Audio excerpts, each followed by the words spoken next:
And welcome, one and all, ladies and gents, to your favorite podcast, the Hcast, episode number 57. Boy, howdy, we got a doozy for you today, running the gamut all the way through from Ron DeSantis, Disney, claims of tax fraud, bit of a scam going on. We've got Marvel's talk, we've got the Flash talk, we've got Star Wars, Mickey Mouse Club, we've got everything, of course, on your favorite podcast, joined by my illustrious guests. We've got Culture Casino and Tom Connors, and it's a pretty busy stream today, ladies and gents. We've got a doozy for you. We genuinely do.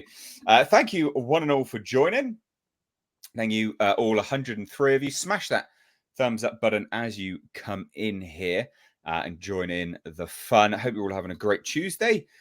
Obviously, it's the evening here for me today. It's 9 p.m. So I hope you're having a great day, night, morning, wherever it is that you are. So, few bit of house rules real quick. Ladies and gents, we get demonetized here time after time. It is what it is. But of course, this show is funded by you guys, for you guys. So if you've got any questions, comments, you've got a captive audience here on the panel. We also have other individuals joining us as well. You've got a captive audience, so we will get to that. And it's a good way to support your favorite podcast and your favorite YouTubers. So please do drop in super chats, super stickers, all of that good stuff. Because we do have, we've got a doozy for you. I mean, The Flash, we've been saying it for months.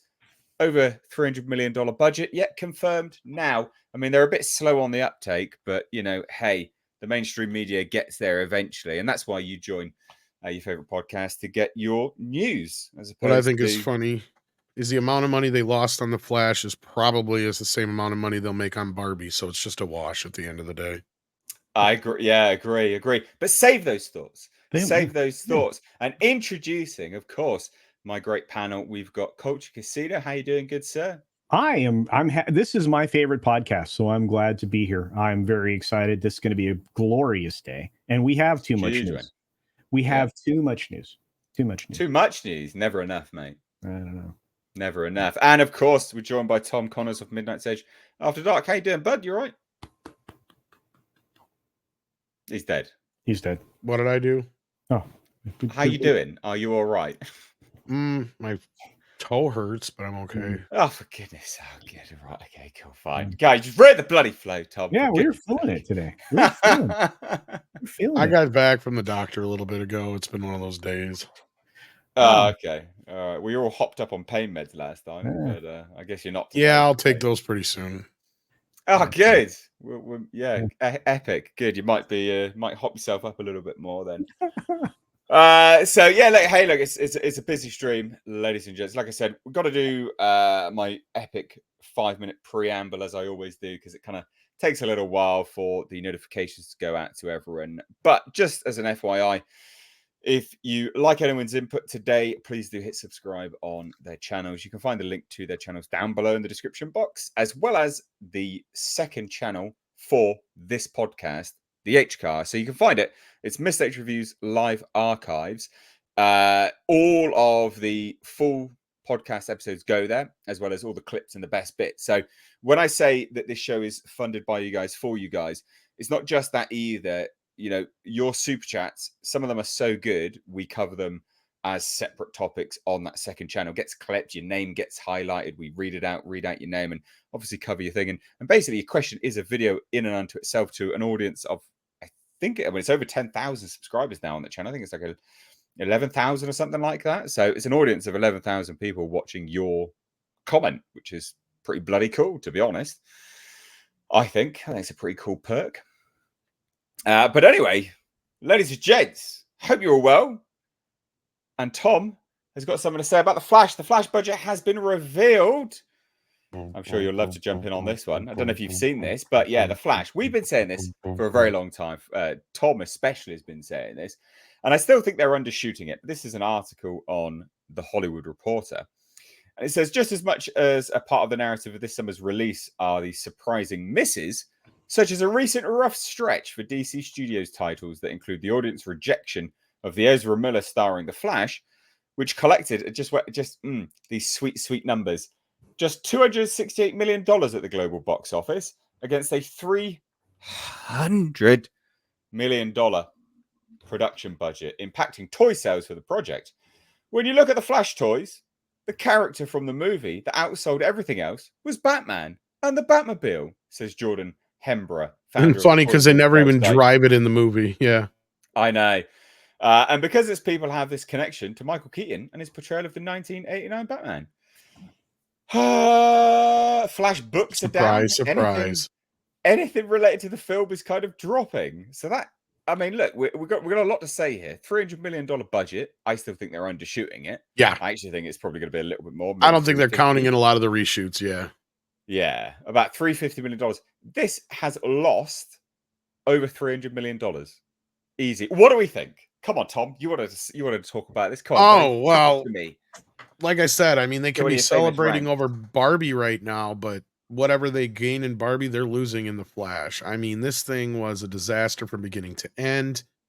I hate poking or kicking somebody when they're down, but I mean, that's kind of what it is here with this thing. I mean, you knew you had a stinker on your hands. Why you kept throwing good money after bad is beyond me. Why you even bothered trying to do anything with the people knew what you're up to. I'm not surprised. All this is not surprising at all. We all knew the only thing that was selling was the Batman toys. I know. And you got a movie where you don't even have him driving the Batmobile in it. So yeah, the most popular things people were buying aren't even really technically in the movie. And you killed Batman 3 times in the movie. I mean, well, spoilers, Tom, for a film no one cares about. Oh, no one cares. It's been out on streaming now for like a month. Who cares? If you ain't seen this piece of shit, you ain't in that big of a hurry. Like, that's the way it is with this thing. I think it's kind of karma biting them in the ass, because as much as I've been championing, a refurbishing or rebooting of the DC universe, I think they jumped the James Gunn by announcing it too soon that he was going to do that. Massively. I know a big part of it was mostly because of them trying to kill Snyder bros from continuing to bombard them with shit. But all they really had to do was wait for something else, because now that they've seen this new trailer that dropped today, they're going to turn from Warner Brothers to Lucasfilm and go, why did you hire Zack Snyder? So maybe they'll get a break for a while, which to me is kind of funny. It's like, you guys, it's one of two things, right? Kathleen Kennedy turned it down because she knew what kind of baggage Zack Snyder had with him, A, or B, that it was just that fucking bad. And when I say that, I really think it might be just that bad, because he was talking about this non-binary character in it being a big part of it. So it's not like they didn't hit all the check marks that Star Wars requires. It has a lead female lead in it. So it's not like that isn't a check mark. But yeah, that's another story here. But my point is, at this point, I think they should have just waited till Aquaman was out, then announced that we are rebooting. Yeah. Getting people ready for that, considering that's why it's not going to be another 1.5 2 years before you see another DC film. I mean, it's a disaster. 7 flops in a row. Honestly, they shouldn't have released Blue Beetle. Blue Beetle is the one they should have just written off at this point, too, on top of it all. I don't know. Put it back on streaming. These are the numbers. Look at this. These are the numbers. Oh. Harley Quinn, Birds of Prey, $201 million. Wonder Woman, 166. The Suicide Squad, 167. And they hired that guy as the CEO of DC. Black Adam, $391 million. Shazam, $132 million. The Flash, 268. And then Blue Beetle, $43.4 million and counting. Goodness me. But the funny thing here, just to add to your sort of comments there, Tom, the funny thing about this is that everything to do with the Flash is dropping. Like, books are down for the Flash. It's almost, excuse me, my coffee's repeating on me. It's almost as if, that's really gross. Sorry, guys. It's almost as if the movie has actually put people off more to do with, anything to do with the Flash. Like, it's actively it's repulsed people away. They're like, oh no, go away, because this actually drops. Things have dropped, like toys, no toys, nothing. It's crazy. Comic book sales are down, everything. But it's getting you guys are you're overblowing this, right? I mean, so there's just a series of films they didn't do. It's lost $300 million. I'm trying. Yeah. I can't even put my shill pants on. I can't get get them over one leg. What I'm trying Look, Gandalf, you must be smoking that crack pipe or something. What's going on? There you go. Okay, look. There is one film left to rescue the Snyderverse. Right, we're coming up on it. Can't wait for it. Aquaman 2. Oh yeah, you just can't wait to look at that man in lycra. That's what it is. I'm gonna go to that. I'm gonna see that. I'm gonna review it. I'm gonna tell you. I'm seeing movies. I am seeing movies. I'm seeing Blue Beetle. I've seen that. You've seen more movies than I have recently. I've been really slag. I'm gonna try to pair up Gran Turismo and Last Voyage of the Demeter this weekend. So I'm gonna get. Yeah, well, I can't watch that. It's now. Yeah, Thursday. Anyway, Thursday. So Thursday's a big day because I'm going to go see Flash. Okay, all right. Flash sucks. We knew it was going to suck. We knew it was going to lose a ton of money. I think they're lying still. I think they are. I think me and Tom both agree with that. 350 easy. It's got to be 350. Higher than that. More. Oh yeah. What's the guess then? They reshot things, Tom. I was told that it cost more than Justice League, which Justice League was their most expensive production of all time at like $300 and some million. Yeah, I think it's approaching $400 million. I think it is. I think it's more likely. I wouldn't be surprised if it was like $382 million or something like that. Yeah. Like this even 300 doesn't compute. Doesn't resonate. Yeah, it can't. The amount of money they spent on this, the amount of things that they had to shoot, reshoot, rework, change. I mean, it's nuts. And then they brought in a bunch of people for cameos, and then they didn't use the cameos, and they shot different cameos. It was bad. I pay everyone for all of that as goodness, man. What I wish, and this is just me, but what I wish is that they would have just got rid of Ezra and made a new Flash. I mean, it would have cost them less. Yeah, it would cost them less. Well, speaking of Ezra, right? That's the funny thing about this. Over $300 million they bet on Ezra Miller. I know. What insane thought process they must have had to think that was a wise choice. Over $300 million they bet on Ezra Miller. That's crazy. He's a star, everyone. Oof. You can barely string a sentence together. Wow. Goodness me. I mean, honestly, I feel like we predicted this, but maybe we didn't even have it predicted to be this bad. Maybe. I think this could actually be worse than what we thought it would be. And I think there's other films that suffer from that too, which we'll talk about soon. Yeah. What films? I don't know what you're talking about. Indiana Jones. I don't have that as a topic. No, it wasn't. But I was hoping we could talk about it because that lost more money. Well, this is something you should probably put in the private chat, isn't it? I should have. No, or before we go live. Yeah, that was a mistake. It was clearly. Anyway, the whole point being is Flash is terrible, and I saw that film, so other people didn't have to, and that's kind of my job now. That's kind of my job now. I think, don't you think, Nate? We kind of go and see films, and if they're good, we're like, hey, go, and then if it's like terrible, we're like, no. Yeah. No. Yeah. Let's we got a Mexican Iron Man with his free super chat, and we've also got another super chat as well. So Mikey Mexican Iron Man, smash the like and share this stream. YouTube ain't gonna spread the word of our favorite podcast. Let's go. You never told everyone what your daily driver was. That was a running bit on the last podcast, dude. I want to know what you drive. Yeah, Mike, what do you drive, bud? A car off.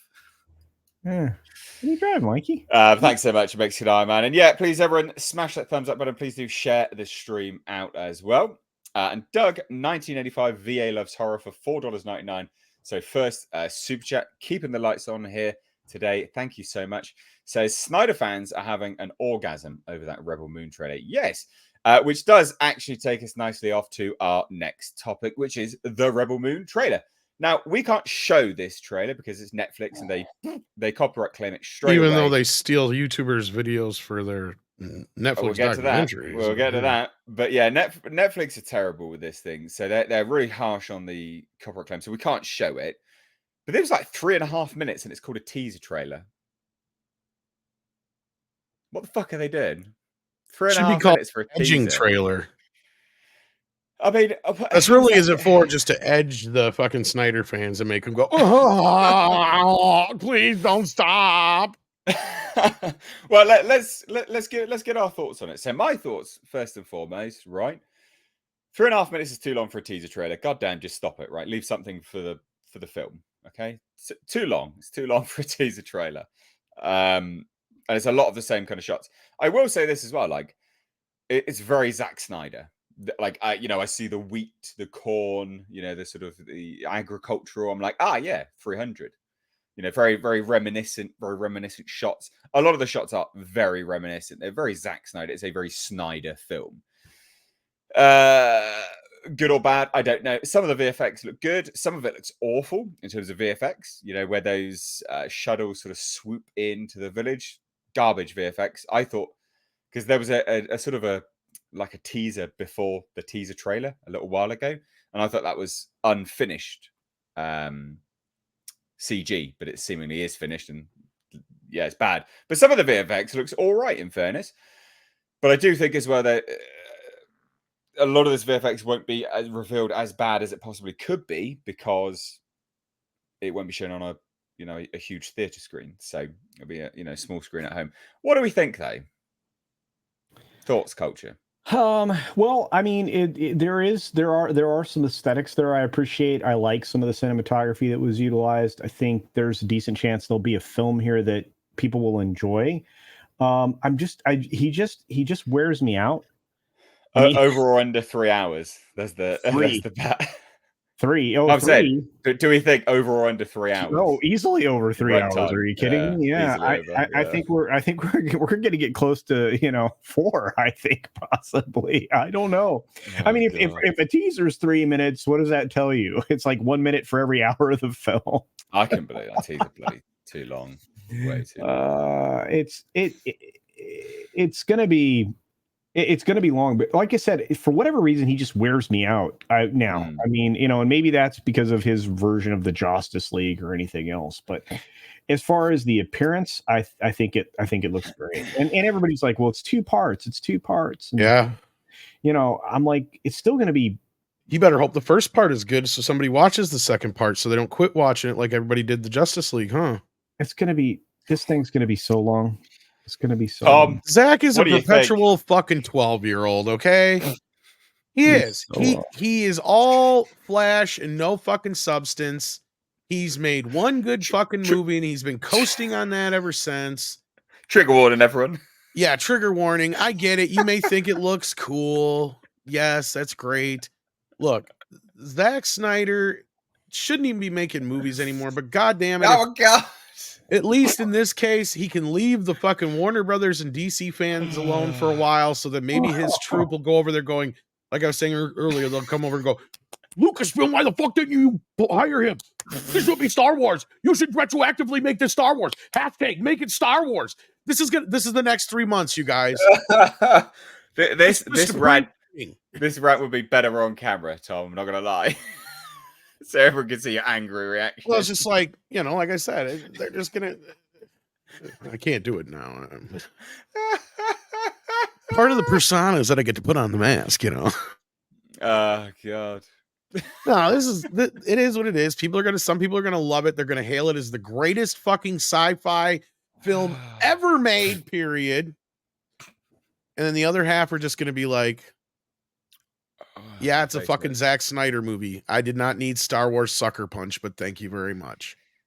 Oh, that's a good comparison. Yeah, Sucker Punch. And that's what it looked like to me, was Star Wars Sucker Punch. Like it does look a bit like that. In fairness, that comparison I can absolutely. And then what was the song? The outfits and stuff like that. Song was "Sweet Dreams" for Sucker Punch, wasn't it? I think. No, but this one, there was another one too. I can't remember which one they used for this one. I didn't know. It's already gone out of my brain. Yeah, literally already forgotten it. Yeah. Hallelujah. It wasn't Hallelujah this time either. It was a different one. I know, but I'm just going through my head. I can't even remember what it was. Somebody in the chat will remember.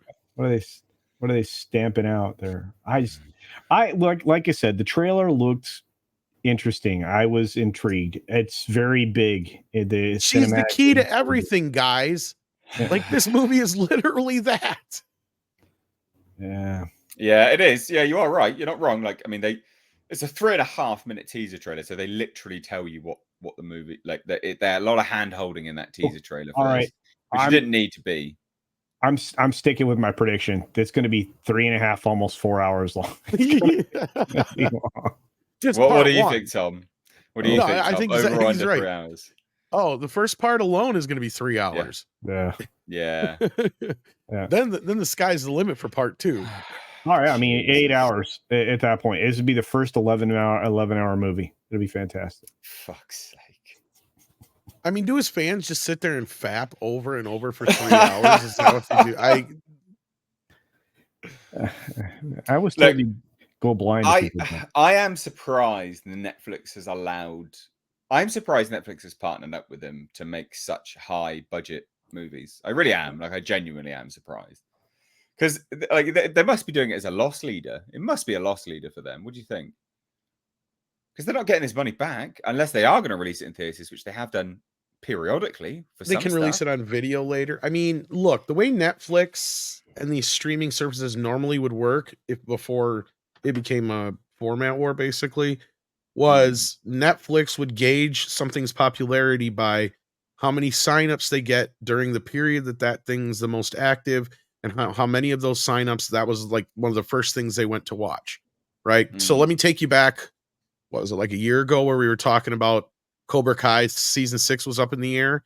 The reason for that is because even though that show's a hit and lots of people watch it, they didn't get any more. Netflix doesn't. Yeah, they're looking at it as all the people that we were going to gain for that show have already signed up. Same thing with shows like Stranger Things. That's why that thing was wavering in and out, whether or not they were going to get more seasons or not. It's just it's reached this point where they can't deny the popularity of some things, but for them, it's not monetarily worth it to keep spending money. And don't get me wrong, each one of these seasons costs them more money because, you know, the contracts they usually have kick in, pay more, and so on and so forth.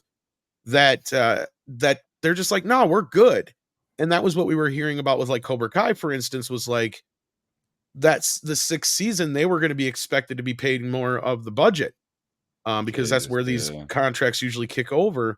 And that's where Netflix was kind of probably going, no, yeah, we're good. But, you know, they decided to finally give them the money to do it, since Cobra Kai probably costs half as much as Stranger Things and some of these other shows do. But that being said, this is budgeted within their, because whatever they spend in a year on stuff like $10 billion. What is it, Culture, now that they spend?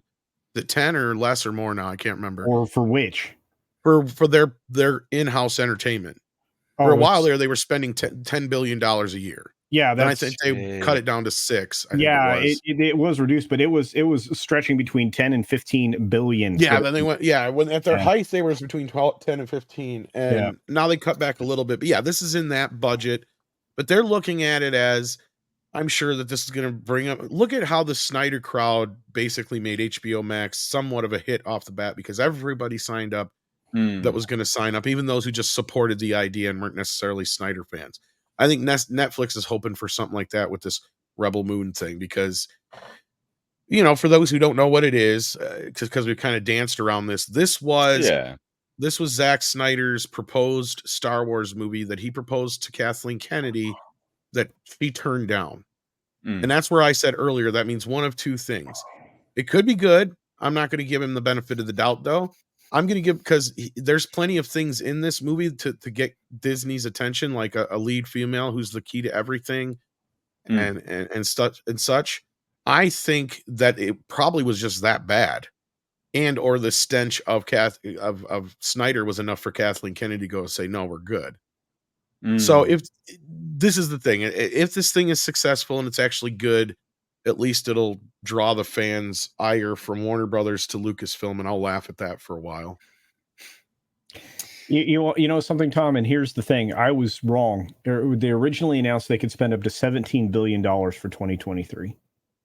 All right. I was going to say, I didn't know how much it was this year. Yeah. Yeah, but that's insane. And then you have to go back 2 years ago, and they were talking about spending up to $50 billion a year at Netflix for content. That's insane. See, and Netflix, as far as I know, has a lot of their own contracts and certain things with a lot of people to where they're not affected by the same kind of guild rules. And when the strikes happen, for instance, I know they have certain things that continue to shoot, even though there's strikes because they already have contracts in place or whatever with the guilds. I don't remember how it exactly goes. Somebody will correct me on this, but yeah. Apparently, the budget's quite small for this. Actually, yeah, $90 million. What? Well, that just goes to prove to you that Hollywood could make these kind of movies if they weren't spending the kind of money they were on the other stuff. That was actually the point I was getting to in a roundabout Oh no, way. actually. Oh no, another one estimates it at 166. Is that for both parts though? No. Yeah, I would. I think they shot it all together was the whole thing, but Yeah. Oh well, there may be. I don't know, but I thought that was Netflix's choice to split it up. Yeah. Huh. Well, I mean, it might be 3 or 4 hours all together, and they just split it up into 2-hour pieces. That I could see too, because Netflix likes to do that because it counts. It's kind of all over the place. Budgets are all over the place. So, some are 125, some are 166. That's where I wonder if they're counting it as a full thing or if they're cutting it up and counting it that way. Yeah. Somebody would actually have to do a deep dive, and I just don't give enough of a shit. Yeah, I think it's 166. I'm seeing that repeated actually quite a lot. That's probably for both parts, I bet. If you split that in half, that makes about 80-90 million. Somewhere in there. That's actually that sounds about right. That's actually amazing because if he could do that on that kind of a budget, it's very telling, as Tom was saying. I mean, although I could imagine spending $180 million on each part. Yeah, Tom, so who knows? I could. That's just it too. It depends on who's in it and all that business. But I wonder what Nick thinks because he's a Star Wars fan. Yeah. What would he think of Star Wars Sucker Punch? Yeah. What do you think of Rebel Moon? I just got here. What are you guys talking about? Rebel Moon trailer. What do you think of it? Oh, I haven't heard anything about it. I'm actually out of town. I haven't seen it. What the is 3.5 minute teaser trailer, mate? Teasing for 3.5 minutes. This is your bread and butter, dude. This is the Zack Snyder never made Star Wars movie. Take 3.5 minutes, go watch it, come back to us when we've moved on to something else, and you completely disrupt the conversation. That'd be great. All right, and hang on. It's let's see here. So while I'm pulling this up, so I went and saw the. Nah, he's probably been working I thought you were working all day. Actually, I thought that was your excuse. No. I just got out of my meeting, but I got. I went to that Incus. You go to so many meetings, I'm starting to think you're an AA. Yeah. But then I went to North Carolina, went up into the mountains, and spent the weekend there. Then I had to drive down to the beach, to this beach house down here. Because there was some pool people coming, and I had to talk to them about getting this pool fixed at this beach house down here. And so I didn't get here till like 5:30 this morning. I slept, got up, and then pretty much dealt with them. And so I have not been on the internet. So well, what we do, Nick said, derail this topic too much. You go watch the Rebel Moon trailer now, and then come back and give us your thoughts. I'm gonna take some super chats whilst you do that. All right. All right. Yep. I'm gonna jump out of here. All right. Go. Then I'll be back so I can listen to the whole thing. I'll be right back. Go. Hurry. Right, UK reactions for $20. Keeping the lights on here. Thank you so much. Supporting your favorite podcast. And everyone, please do hit that thumbs up button. It goes a long way. It really does help the show out. So for $20, UK reaction says, thanks for the great content, guys. I've seen the Marvels trailer 10 times now before other movies. Jesus. You're watching a lot of movies. And it gets worse each time it plays. Also, just checking. Did Super Mario Brothers make it to Friday? Grace is a joke. So, we got some epic Marvels topics coming up. So, won't cover that too much. But obviously, Grace is a joke. The recurring segment needs to recur again very soon. Dumb shit did Grace Day. I think Thursday we'll have probably a fresh take beyond the trailer, baby. Woo-hoo. God damn, I'm sure we will. Super Mario Brothers making a front. What kind of dumb shit did Grace say this week? Yeah, we need to get that going. You need to upload that to the back end of StreamYard So, Oh, yeah. because you can do that now. No, Yeah, I you can do can't. that. I signed out of your shit because I couldn't get a show started. Oh, Remember? for goodness sake. Yeah, Tom, no, but send it to me. I'll put it I in. will. I'll try to Alright. think of some. Maybe I'll even do a video with it or something. Oh, yes. Yes, do that. Yes, do it. Yeah, do I that. That'd be gotta get a new epic. phone anyway, so then maybe I can start doing some video. Epic. Tom working for $5. Again, helping your favorite channel out and dropping in with some great comments here. So Tom working for $5 says, question, how many films you love had a shoestring budget? Well, quite a Ooh. lot, to be fair. There's a lot of films which have had shoestring budgets. I actually talked I mean, about Alien one alone yesterday. was a B movie. That Yeah, was considered a tiny budget. I mean, that's an Big- epic film. Big Trouble in Little China. Big Trouble. Most movies Yeah. that people love had tiny budgets and didn't have any studio involvement. Yeah. And that's why they turned out good. Well, That's why the creator will be a good film, because they left him alone and he just cracked on. $86 million. That creative looks absolutely incredible. It looks ridiculously good. It looks too good to have cost that little. Right? Yes. Yeah. Yeah. I mean, Oh, yeah. it actually has me looking at the cinema cameras he was using to shoot that with, because I want those. Oh, that's so good. Yeah. That's so good. So yeah, lots actually, Tom, my dude. Tom, do you have any? yeah, shoestring actually, I budget spent movies? yesterday afternoon talking for 4 hours about Teenage Mutant Ninja Turtles from 1990. That was made on a very minuscule budget. And it was awesome. There you go. It was the highest grossing independent film for many years until Blair Witch came out. Yep. And it was good. And it had great effects, practical effects. Very good stuff. Yeah. Double back again for $2. Says film one movie, add 100% slow mo. Voila, 2 movies. That's right. Yeah. But that wouldn't surprise any of us. Yeah, it's gonna be long. It's gonna be long. What's your first thought for $2 Canadian? Have you guys watched the trailer for Rebel Moon or Moon Rebels? Moon Rebels. Yes, we have. We've just discussed that actually. If you cut back 15 minutes, you'll get to that as a topic, and you will see us talk about it, and you will see Tom rant about it. But right now, what you will have is Nick's thoughts on the Rebel Moon teaser trailer that is 3.5 minutes long. What an epically short teaser trailer that actually is. So when you guys said Rebel Moon, I thought this was a Star Wars thing, like a new Star Wars thing. And It so was. yeah, so when I was watching, I was like, this doesn't feel like Star Wars at all. And of course, it's not anything to do with Star Wars, as I figured out as the trailer went on. But anyways, I got so many. So I got a Star Wars feel, I got Star Trek feel, I got Diablo feel, I got Final Fantasy feel, I got Gladiator feel, I got Dune feel.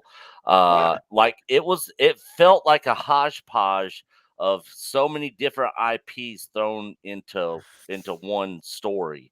The visuals look good. I don't know. It just looks like an epic sci-fi, sort of like on the scale of Dune. But yeah, I haven't even. I don't even know if I've ever even heard of this movie.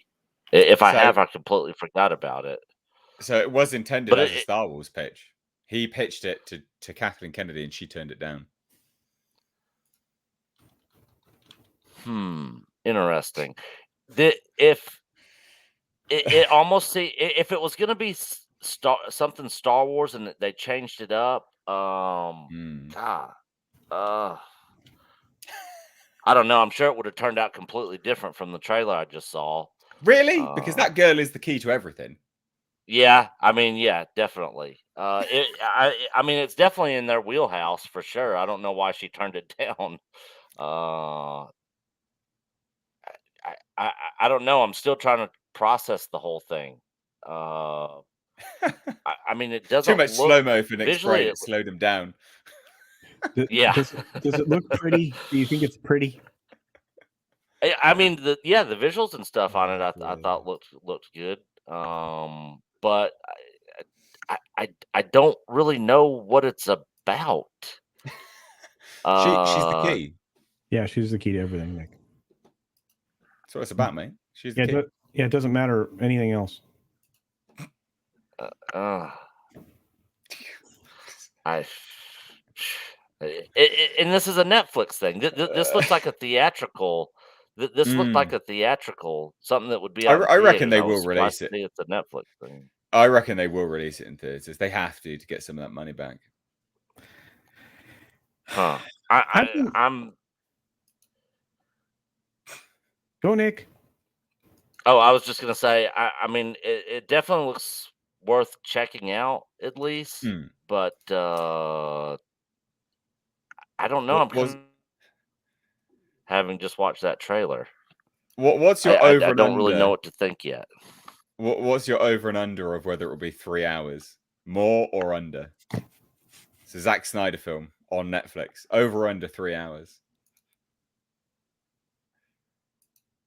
Oh, Nick's dead. Well, he's got weird internet. Let's I think he's on a phone. Anyway, let's shuffle on now to another. Everything went robotic-y. Oh, hi. Okay. He's back. He's not dead. God damn. Is he going to answer the question or what? Anyway, let's shuffle on. We got another super chat here from The Big Nose for $5. Says, Blue Beetle, a film that finally brings a feeling of diversity. The same feeling you get after eating. Oh my God, Taco Bell.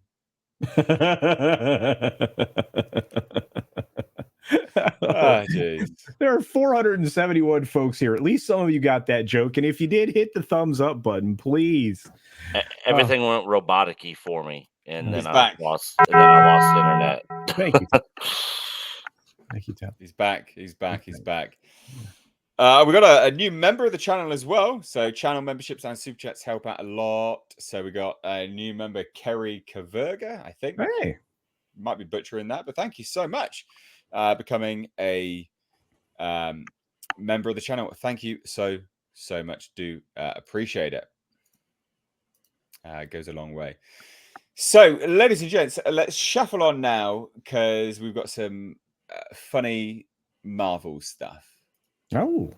The Marvels executive producer, Mary Livanos, reveals the movie will deconstruct Brie Larson's Captain Marvel because it was such a well thought out character in the first one, guys. I mean, that's what's needed for sure.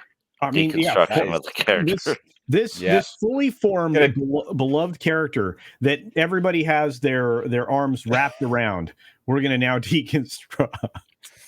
What a headline, honestly. So the Marvel's executive producer, Mary Livanos, recently asserted that the upcoming film will deconstruct Brie Larson's Captain Marvel. Livanos' revelations came in an interview with Total Film, where she discussed how the film's 3 main characters will interact with each other. Oh, I can't wait for this. Beginning with the relationship between Teyonah Parris' Monica Rambeau and Larson's Carol Danvers. Livanos stated, the notion that Monica Rambeau and Carol Danvers' paths cross has been something that's been in the works for quite some time. No, it hasn't. It was discussed when making Captain Marvel if the adult-friend relationship might be between Monica and Carol, but we ultimately decided on Monica's mother, Maria, so that in the future, we could have Monica Rambeau grow up, be her own hero, and feature a reunion between Carol and Monica that could evidence how sometimes difficult, estranged, family-esque relationships could be. So Livanos then turned her attention to the relationship between Kamala Khan and Carol Danvers. Little Ms. Marvel has this ideal view of Carol Danvers, and to see that stripped back and Ms. Marvel get to know her hero for who she really is was an interesting deconstruction that really warmed our hearts. She added, oh God, we're all prone to fall into similar trappings when it comes to hero worship. You think that heroes can fix any problem, but in this movie, these are actual heroes, you fucking dunce. We actually examine how sometimes decisions you make in an attempt to make things better can sometimes make things worse and have a cascading effect that spirals out of your control. So while we're seeing Carol Danvers grapple with what has become of her actions, we see that also processed through the eyes of Ms. Marvel, we actually experience forgiveness through the eyes of another person. That can be freeing for the person who might not be able to forgive themselves. This sounds terrible. So, as for why Khan idolizes Captain Marvel, is explained in the opening sequences of Ms. Marvel's Disney Plus. I've learned a lot about Captain Marvel, and I know at least 3 things to be true. 1, she blasted through Thanos' fleet like a flaming angel. She looked good doing it. She punched Thanos right in the face. And And then 3 sometimes can come out of nowhere and do something amazing. I know some of you think, well, she abandoned the people of Earth, but look, it's not true, obviously. Blah, blah, blah, blah, blah. I mean, what is this? This is absolute bloody nonsense. What do we think? I mean, who cares at this point? Yeah. Does anybody even care? I mean, she said it. She said it herself in that interview. Like, does anybody even care? Does anybody even want me to do this? Yeah. Character? No, Brie. No, nobody does. Okay, well, just wear the black dress again. Yeah. She's fit. What do you, I mean? Sometimes I don't know. I have no expectations for this film. I'm gonna go into this one blind as I can, knowing all that I know, and I'm going to see if I can enjoy myself. That's how I'm going to approach this one movie. I don't know. I don't know if there's any other way to go in there, because my expectations are so low, they're non-existent. This film is going to absolutely bomb at the box office. It is. And what they're trying to do here is mitigate what people's hang-ups about the film which was she was like a plank of wood. She had no personality. There was not a fully fleshed out character. And now they're like, oh, she's a real character that we're going to deconstruct. Well, yeah, if you spend like half the movie constructing her as a character, you might be able to deconstruct her. But what are you deconstructing? We don't know this person. It'd be different if they say we're going to deconstruct Captain America, right? If we know that person, we've seen that person, that character has been, around for a lengthy period of time. You can deconstruct Captain America. You can't deconstruct Captain Marvel. She's been in like 2 films. Well, I mean, she had an entire film to flesh out her origin story, and nobody ended up really liking her all that much. And then every other appearance she had was, less intriguing or interesting. I don't know. I don't know how anybody can get excited about this film at all.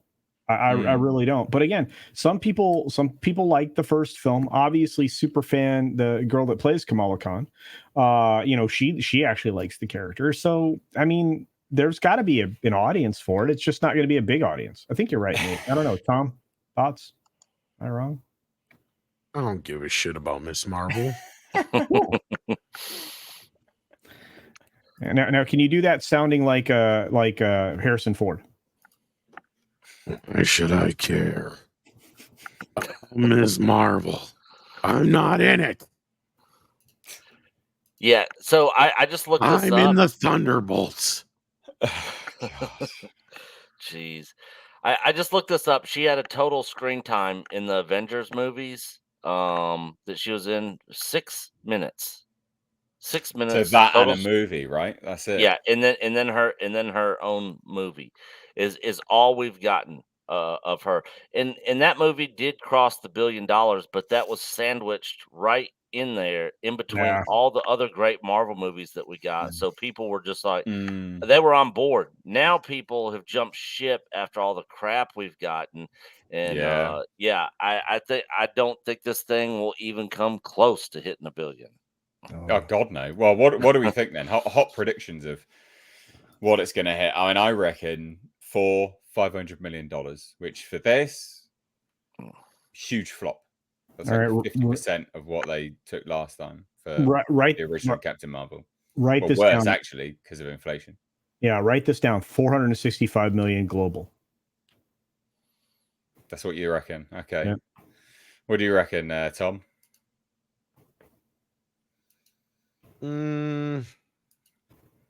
Maybe it's 350. Wow. That's being generous. Hold my beer, Tom. 225. Oh, wow. He might be right. I mean, how well did Ant-Man do? That did sub 500 million. Wasn't it? Yeah. Oh yeah. 485, I think. 485. Yeah. That's it'll do less than that. Indiana Jones did 371 million. For comparison. Yeah. No way. Nick might be right. Where's the appeal, I guess? Like, what is the appeal? That's what I mean. Like, I don't even see it having that kind of appeal, so I don't know. and Kamala Khan, the other characters, the Disney Plus show didn't do jack squat. No, I it's mean, terrible. who's going to show up because of any of the other characters in it? Nobody. Yeah. It's going to have very low audience turnout and even less of a return audience. Nobody's going to go see Yeah. this thing. The people that do go see it aren't going to go see it 2, 3, 4, 5 times in the theater. No. True. That is true. All right. Well, there you go. Hot predictions, ladies and gents. Let's shuffle on to some super chats before you need to leave culture. So, just as a quick one, D, member for 6 months, has gifted 5 memberships. These nuts, yeah. Has gifted 5 memberships to the channel. So thank you so much, D. If you want to support the channel, become a member as well. It really does help out. But thank you so much for gifting those memberships. It really does go a long way. So thank you so much there. Shuffling down here, we've got the Sundowners Club for $15. Says this donation is to start a GoFundMe to trade Brie Larson to the UK for Emilia Clarke. No. Oh no, I'm behind this. As an American, I sign me up for this. I will trade you. Emilia Clarke is ours. Sorry. Yeah. Sorry. No, I mean, well, no. Let's see. Let's get some bidding going here. I mean, sake. Just saying. Kerry Kaverga has actually dropped her first ever super chat. So thank you so much for spending it here on your favorite podcast. It's much appreciated. And thank you, everyone. We've got nearly 500 viewers. So please do hit that thumbs up button. It's not for me. It's for you guys to hopefully get YouTube to notify you in future. I always say it. I mean it. The podcast gets unlisted, so it's literally not for this stream.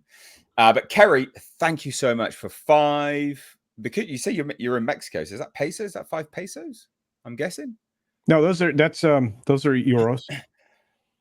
Okay. Sorry. Well, it says as a Mexican born in Mexico, I assumed in Mexico right now. But okay, fine. 5 euros. Sorry. Where's my assumptions? I assumed where you're from. Soz. I just watched Blue Beetle.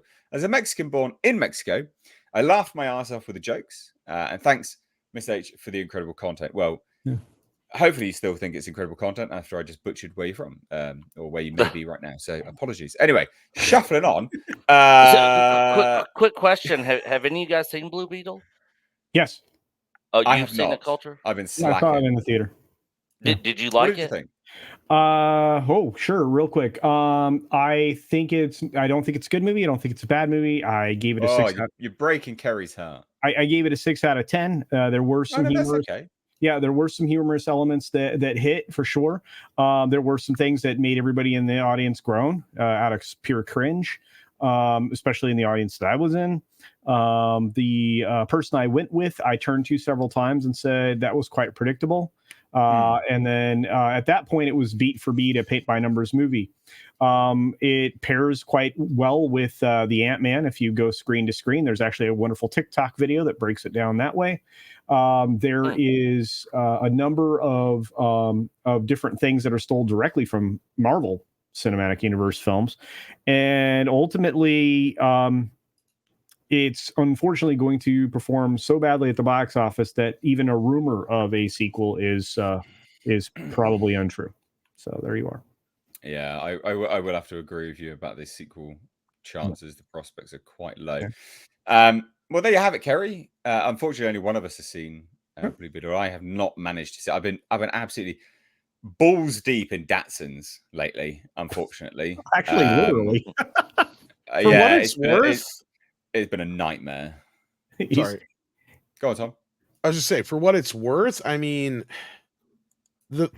quite a few of the people that I've heard enjoy this movie have a Hispanic or Latino background, however you want to put it. Yes, so the fact that it is resonating with the audience that it was technically made for, I don't think that's a bad thing necessarily. And it should be enough to be successful, but I don't know. Maybe they should have leaned more into that. I don't know. I'm trying to figure out the problem here because, I mean, is this anything original? No. But what this does have going for it is something like Encanto and what was that other one that came out not too long ago that I'm losing my train of thought here on? But basically the Hispanic audience found after the fact, right? Because they weren't advertised to in the case of Encanto. And what was that other one? That musical one, Culture I know the Casino. one you're Help me talking out about. I know the one you're talking about. West Side Story. No, but the same dude who worked on the music or whatever for that did it. Lin-Manuel Miranda. Lin-Manuel, that his whatever movie he did. Coco was another one you could throw in there too. I see people bringing up, but no, they have these properties that I think could appeal to a large audience, and we've said it before. They are the most ignored audience considering how big they are. But I don't know what it was about this movie that it just didn't click with either of the audiences, the general audience or the Hispanic audience. Like, I don't know. Yeah. I really don't know what the issue was, but it seems to be that a large portion of people from that community are enjoying it, though. That's what I'm trying to say. Yeah, watch Critical Drinker's review on it, and he was surprised that he actually enjoyed it more than he thought he would. Yeah, and I'm not saying it again. I'm not saying it was a terrible movie. I don't want anybody to get that impression, because when I did my review, a lot of people were angry with me, and I was like, "Look, it's not a great movie. It's not a bad movie. It's just a movie." And I said a lot of nice things about it, including during one fight scene, they picked out one of my favorite Cypress Hill songs to do the fight scene to, which is freaking awesome.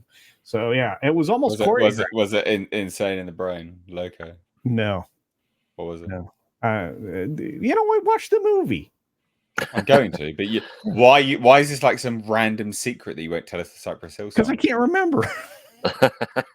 Well, fucking nice dodge there. Anyway, Culture, you need to go. It's very forgettable. Look, thanks. Stay thanks right. for joining. Stay right here on your favorite podcast, and know that on Thursday we're going to be watching me rush out the door right at the end of that one to go see Gran Turismo, so that Mr. H and I can talk about it on Tuesday. I love doing these movie reviews. They're a lot of fun. So thanks for having me. You guys, hit the like button, subscribe, do all the things. Follow this guy tonight. He's funny sometimes. And Nick is going to chill somewhere. I got to go. Bye, everybody. Yep. See you, Coach. Leave studio. How come I can't get out of here? What's happening now? I like turtles. Leave studio. It won't let me leave. Just hit the X button. I was going to say, just close the damn browser. Jesus. Right. Anyway, let's get some more super chats before we shut. Finally, he's gone. Fun topic. Man, now we can have fun, guys. A fun topic you will like, Nick. So him downstairs for $15 says, "Greetings, Mr. H. Have you played that first-person shooter Warhammer Bolt Gun? It's been out for a bit." No, I actually have not. The last Warhammer game I played, I can't remember what it was. It was. I literally can't remember. I've played a few of the Warhammer games. Warhammer and Games Workshop do pretty all right games, to be fair. Like they could be better, don't get me wrong, but they trundle along nicely. They really do. So I'll have to check it out if you would recommend it. Him downstairs, my dude. Sorry that I can't go into it any further. For $15, I feel a bit rude by not talking more about it, but I don't know, so I can't really give you your value there. Sorry, chap.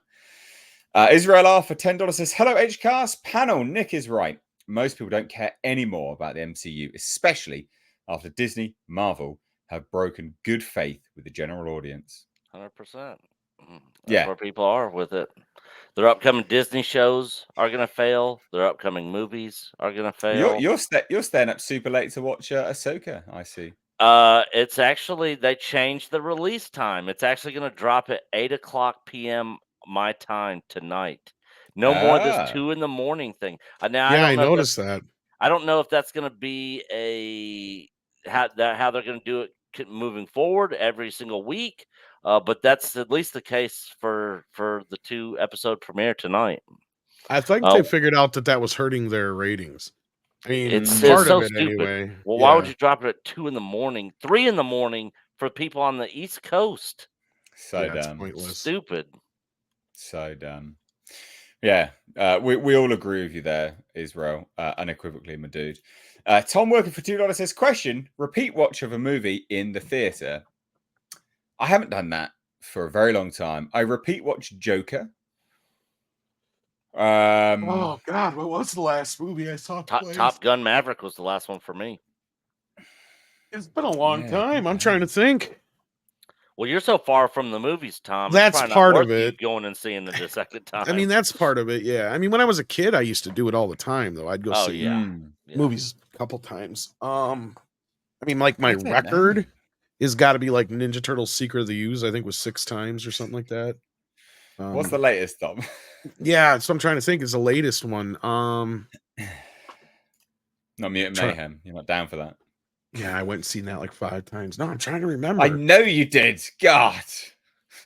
I'm sure I saw Infinity War at least more than once. That might be the last. Really? God, that might be. Not watched that more than once. Maybe Guardians 2. Did that come out after Infinity War? I might have saw that one twice. That was before. I don't know. Then yeah, I can't think of one because I know I didn't go see Spider-Man: No Way Home, and I can't think of any more recent Marvel movies that I've gone to see more than once. My last one was Joker, and then I watched. I didn't go back to the theater, but I watched it at home and bought it, which was Ford versus Ferrari. Mm-hmm. But yeah, that's that Joker and that. Plus, we've also had the luxury of a lot of these movies were either day and date throughout 2020 and or hit streaming within 36 to 45 days. So I haven't had to go. That is very true. But it's been a tick. I can't even remember the last time I technically went to see a movie twice because I enjoyed it or something like that. It had to be like somewhere in the Marvel range, I would imagine. But it's been one of the older ones, yeah. Yeah. Well, let's shuffle on to our next topic now. A topic we can all enjoy, but also especially you, Nick. And it's basically a Star Wars actress slamming Disney and Star Wars for all it's worth. Kerry Russell admits she escaped the Mickey Mouse Club with my sanity, my dignity. Not everyone got out alive. I mean, is that the other name for Epstein Island? Oops. Demonetized. Thanks, mate. Yeah, demonetized. This is why we need your super chats, ladies and gentlemen. It was demonetized as soon as Culture came in here anyway, so this is true. Probably doesn't matter. But what do we think? What do we think of that as a headline, guys? Literally just as a headline. Was her show when she was younger part of ABC or something like that? Because I'm trying to remember. I have no idea what the deal is as to why this is a thing, but okay. Well, I mean, she played. She was in Star Wars: The Rise of Skywalker. No, I know, but the Mickey Mouse Club part of it, like, I mean, because usually that's working for Disney. I think that's maybe, but I mean, she was in the last movie of a trilogy, so what the fuck's the difference?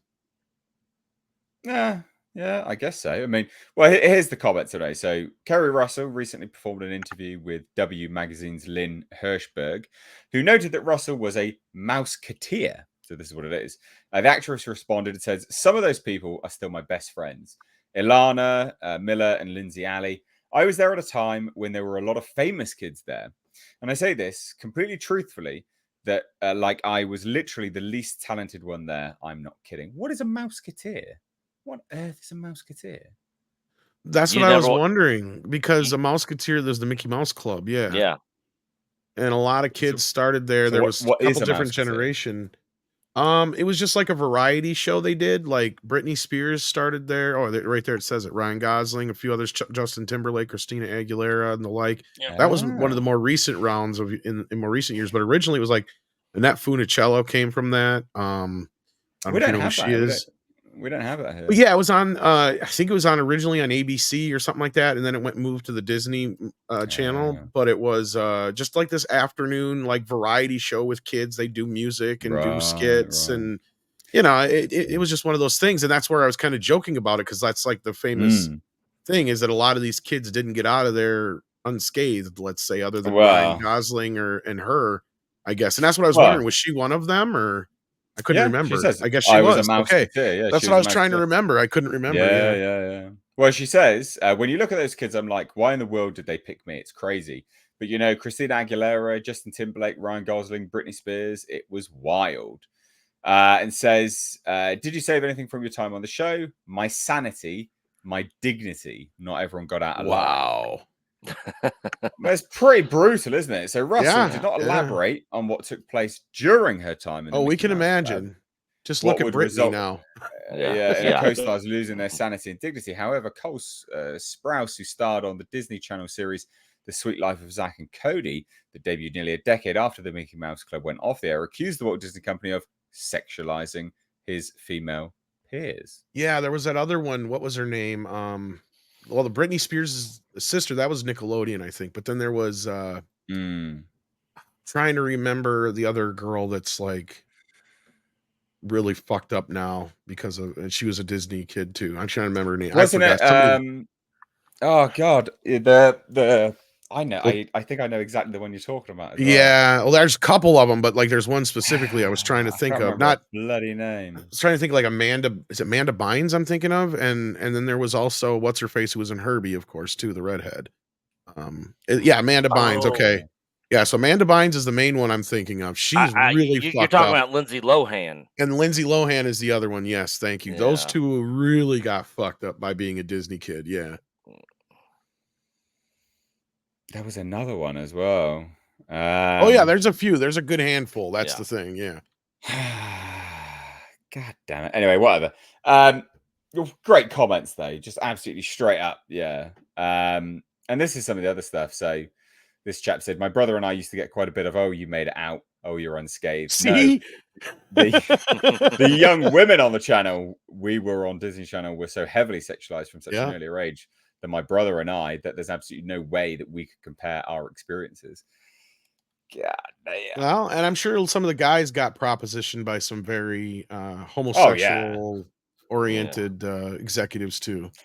Well, it's interesting, isn't it? Like, I mean, if you started there, why would you go back? Especially if you're like, oh yeah, you know, I got out alive, I had my sanity and my dignity. Why would you go back there as well? Well, you're an adult and you're working professionally in a movie. Like these were like series and such, where like these kids were, and that's the thing is, the one thing I did get from that Corey Feldman documentary, I don't know if anybody else watched it because it was really a big nothing burger. But the one thing that he did put out there that I think a lot of people don't take into consideration is that these kids, it's their handlers, it's their parents, it's the other people around that are enabling this shit. Right. And usually it's no-name producers and executives you've never heard of that are partaking in this stuff. Wasn't it Bella Thorne? Wasn't she a Disney kid? She could have been one too. I can't remember specifically, but like, yeah, I mean, any of these kids that were ran through the Disney or the Nickelodeon machine, they're lucky to be alive. Well, I guess Amanda was Nickelodeon, but still, that's my whole point. Like, they are fucked up beyond belief. And the fact that she's saying that and people come up to her and go, oh, you got out alive. That should tell you exactly what kind of machine that those companies are. Yeah. Yeah, you were right. Bella was Disney, so you were right on that one. I was wrong. Yeah, Amanda. And she's come out and said gross stuff about Disney as well, as far as I'm aware. I'm pretty certain she has, like, about being sexualized and stuff like this. So, yeah, God, Disney, gotta love them. Man, if I had kids, I would never let them be part of no Disney kid show. No. I wouldn't even let them watch it. You're going to let them watch it nowadays? Yeah, no. God damn. Can you imagine they watch it? Can you imagine being part of it? What are they going to do behind the scenes on them now? Yeah. No. Oh, well, things have either gotten a lot worse or they're gotten a lot better. That's the problem. It's one extreme or the other at this point. Yeah. Because even during their worse side, because even during their period, you had a lot of child actors from the earlier generations fighting for the rights of child actors in that period, and then that kind of went away. I don't know if you guys noticed that or not, but yeah. Then it became instead, oh no, the kids, they need their their health care, quote unquote health care. You know, we'll just call it that for now.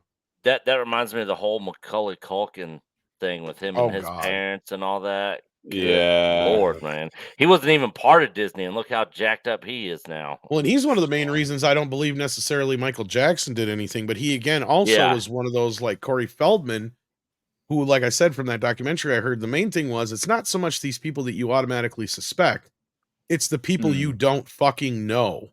That's the people, and that's the kind of thing with Macaulay Culkin was like some unnamed executive that everybody in Hollywood knows, but you'd never heard of. Was claiming some really wicked shit. You can go find the interviews out there. I'm not going to repeat them on Mr. H's channel, but like, well, we're already demonetized, ladies and gents. No, but I mean, I don't want to get you in deep fucking trouble. You know, I mean, this stuff gets pretty gruesome. Community strike, or yeah. Well, let's shuffle on then, so we get on to some more light-hearted topics. Although none of them are really particularly light-hearted. Let's get to some super chats first. Again, we are demonetized, so it's a perfect time for me to say, hey, this, your favorite podcast is quite literally funded by you guys for you guys now, because we get you see the lights flashing on my face as me going between screens. We are straight up just demonetized. I just checked. So super chats go a long way, guys. Thank you so much in advance. But we've got one here from the Big Nose for $5. Says, I can't wait to see Brie Larson finally win an Academy Award for playing Groot in every film. It takes talent to play a wooden plank. Yeah, ask Vin Diesel. Yeah. Oh yeah, true. He does the voice, doesn't he? Yeah. I wonder how much he gets paid to do that. I bet it's a lot.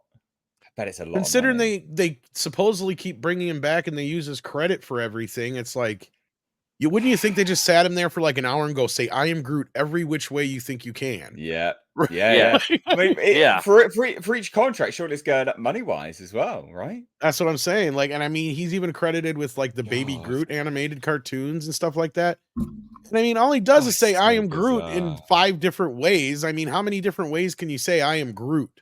You know, like bizarre. It's like, I am Groot. I am Groot. I am Groot. I am Groot. I am Groot. You could get that done in an afternoon. Yeah. Like, that's my point. Like, I doubt he's re-recorded anything for any of these movies, but maybe. I doubt it.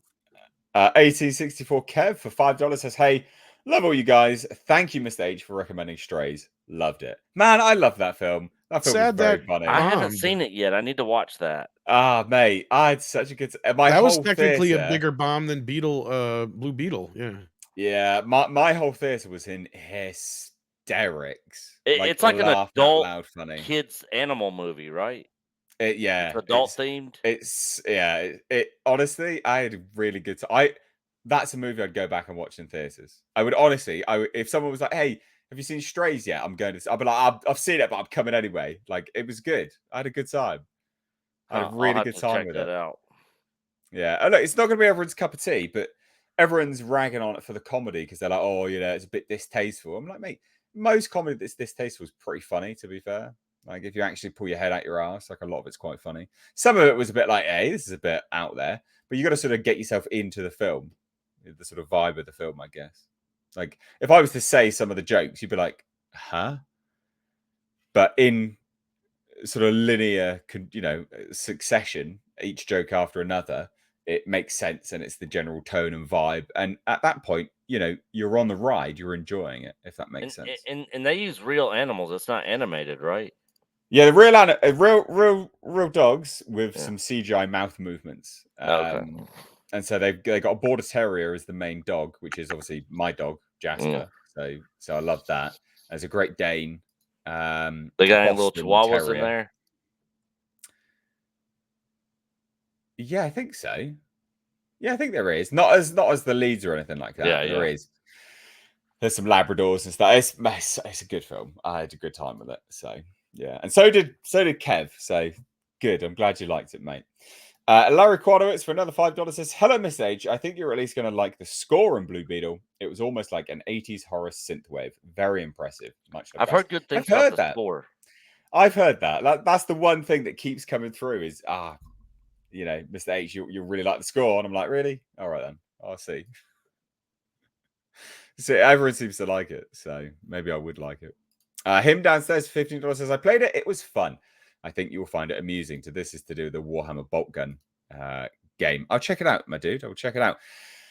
But we're going to shuffle on now to a pretty big topic, actually, which is Disney and its ongoing feud with Florida. So this is quite a pretty big development, to be fair.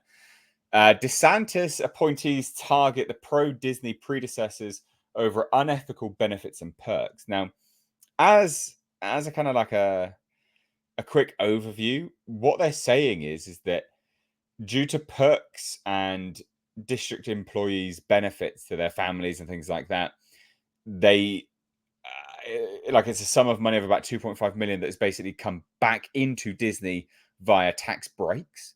So they're framing it as a tax scam, basically. That sound about right, Tom? Is that like a good overview, I guess? Yeah, I was hoping Andrew would be able to join us for this Illegal Mindset to kind of break it down. But my understanding is I don't know about so much as a tax scam. I also sent the link to Mikey. I don't know if he's busy or still listening, but well, they do basically taxpayer funds. It's what it is, but what it is, from my understanding, is they gave out passes and other amenities to the Disney parks and such to residents of Reedy Creek, which is basically being the same, or it's underneath the same kind of purview as giving gifts to politicians or something to that effect, because they're not employees of Disney. This is supposed to be a separate district set up.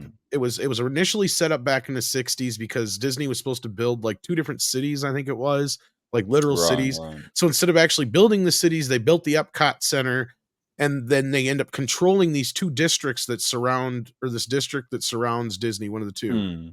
And the way that works, though, is then they've been able to, for all these years, function as their own government. They've got their own water system, their own police, their own fire, their own hospital. Yeah. This is another reason for why you don't ever hear about deaths or injuries coming out of Disney too often, because they handle it all within their own system.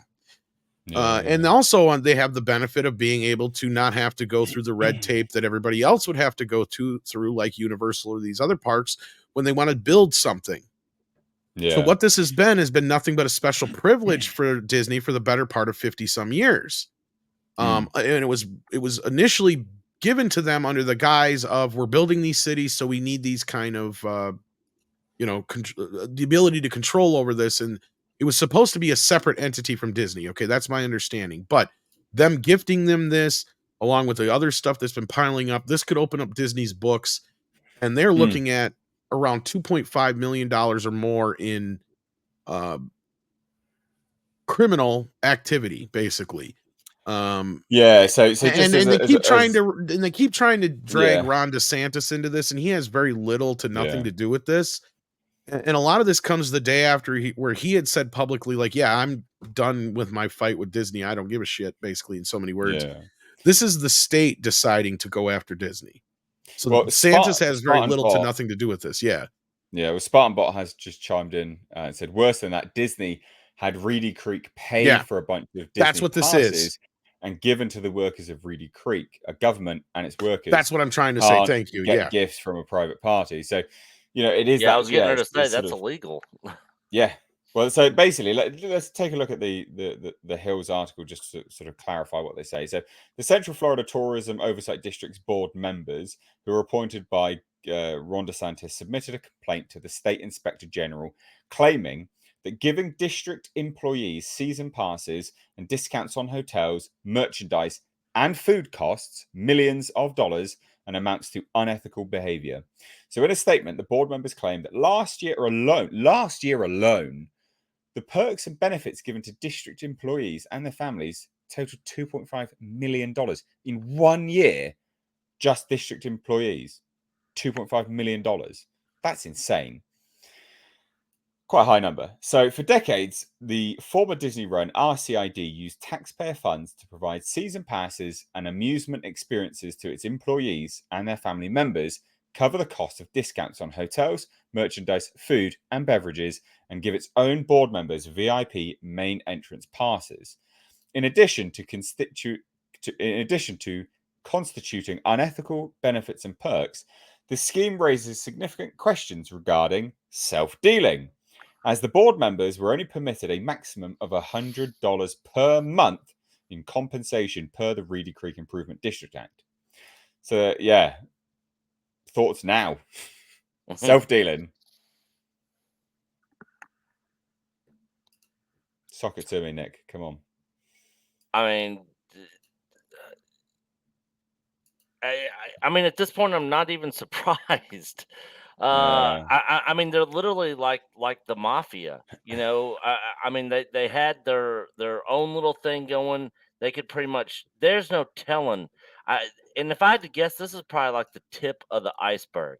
There's no telling how much other shady shit that they have done, under the table, here and there with different groups of people or different companies or whatever. There's probably so much stuff we'll probably never know about. But if they start doing some digging, if the state's going to be going in there and start doing some digging, who knows what they're going to end up finding. But this is just, more bad news for Disney. Just another nail in the Disney coffin. It's that Hollywood accountant that they're getting sued for as well. Like, God damn. Yeah, exactly. It seems like they got lawsuit after lawsuit. I mean, things aren't going good for them. Their movies aren't doing good. Their TV shows aren't doing good. It's like, how bad does it have to get before the board and the executives are like, No confidence. if we keep doing the same thing, why are we expecting a different result? Obviously, this isn't the right direction. I think the whole board needs to freaking fire all the executives. They need to get some people in there that aren't going to be all about the political stuff or the message or any of that crap, and get back to the core root of what Disney was, of what Walt was trying to create, which is a family entertainment company, through their parks, through their movies, their shows, all that stuff for all ages. There's no hidden messages or weird crap in there that parents now have to. Literally, parents are now having to like pre-watch stuff or go to certain websites and be like, get recommendations like, is this okay for my 4 to 7-year-old to watch, or is this okay for my 8 to 12-year-old to watch? When back in our day when we were growing up, man, our kids would sit us in front of the Disney Channel or throw on any Disney movie, freaking Aristocrats, Lady and the Tramp, freaking all the Mickey Mouse and Donald Duck, all that stuff, and it was it was never an issue for parents, and now everything they do is being scrutinized and checked by different organizations, informing parents, and it's a huge mess. Yeah, I mean, it's just I'm trying to look up to see what the punishment is for corporate self-dealing. For them, ain't nobody's going to do any jail time. I tell you that, but it'll probably definitely cost them money. They'll probably have a lot of heavy fines. They'll probably settle out of court, so they don't have to rack up lawyer fees. State doesn't have to rack up lawyer fees, and they'll probably settle. I guarantee you, they'll end up settling out of court. They'll be like, look, we got all this on you. Let's just settle out of court. And you have to pay this fine, do this. It'll be a slap on the wrist for Disney, and they'll just go on about their business. Well, apparently, IRS law on self-dealing and non-profits, the Internal Revenue Service is permitted to impose a 5% tax on any occurrence of self-dealing by a disqualified individual with a private foundation as specified in the United States Code. This individual can be a trustee, a corporate officer, an attorney, or any important contributor to the foundation. This law, however, prevents the IRS from charging this amount on loans, leases, sales and exchanges, compensations, and any asset transfer to the disqualified fiduciary. That doesn't really explain much. That sounds like it's more. I guarantee you, if any of us were to do it, we would be in jail. Shit canned. We would be in jail, and we would have tons of fines. But Disney doing it, ain't much going to happen. They'll have a stiff fine, which to them probably won't amount to much. I don't know in their current situation. Maybe they probably need to save every single penny they can. They got to buy Hulu, haven't they? Yeah. Oh dear, Tom, you want to chime in on this before we round this one out, bud? What do you reckon? Nah, I'm good. You get all right, guys. Right. Well, anyway, ladies and gents, let's.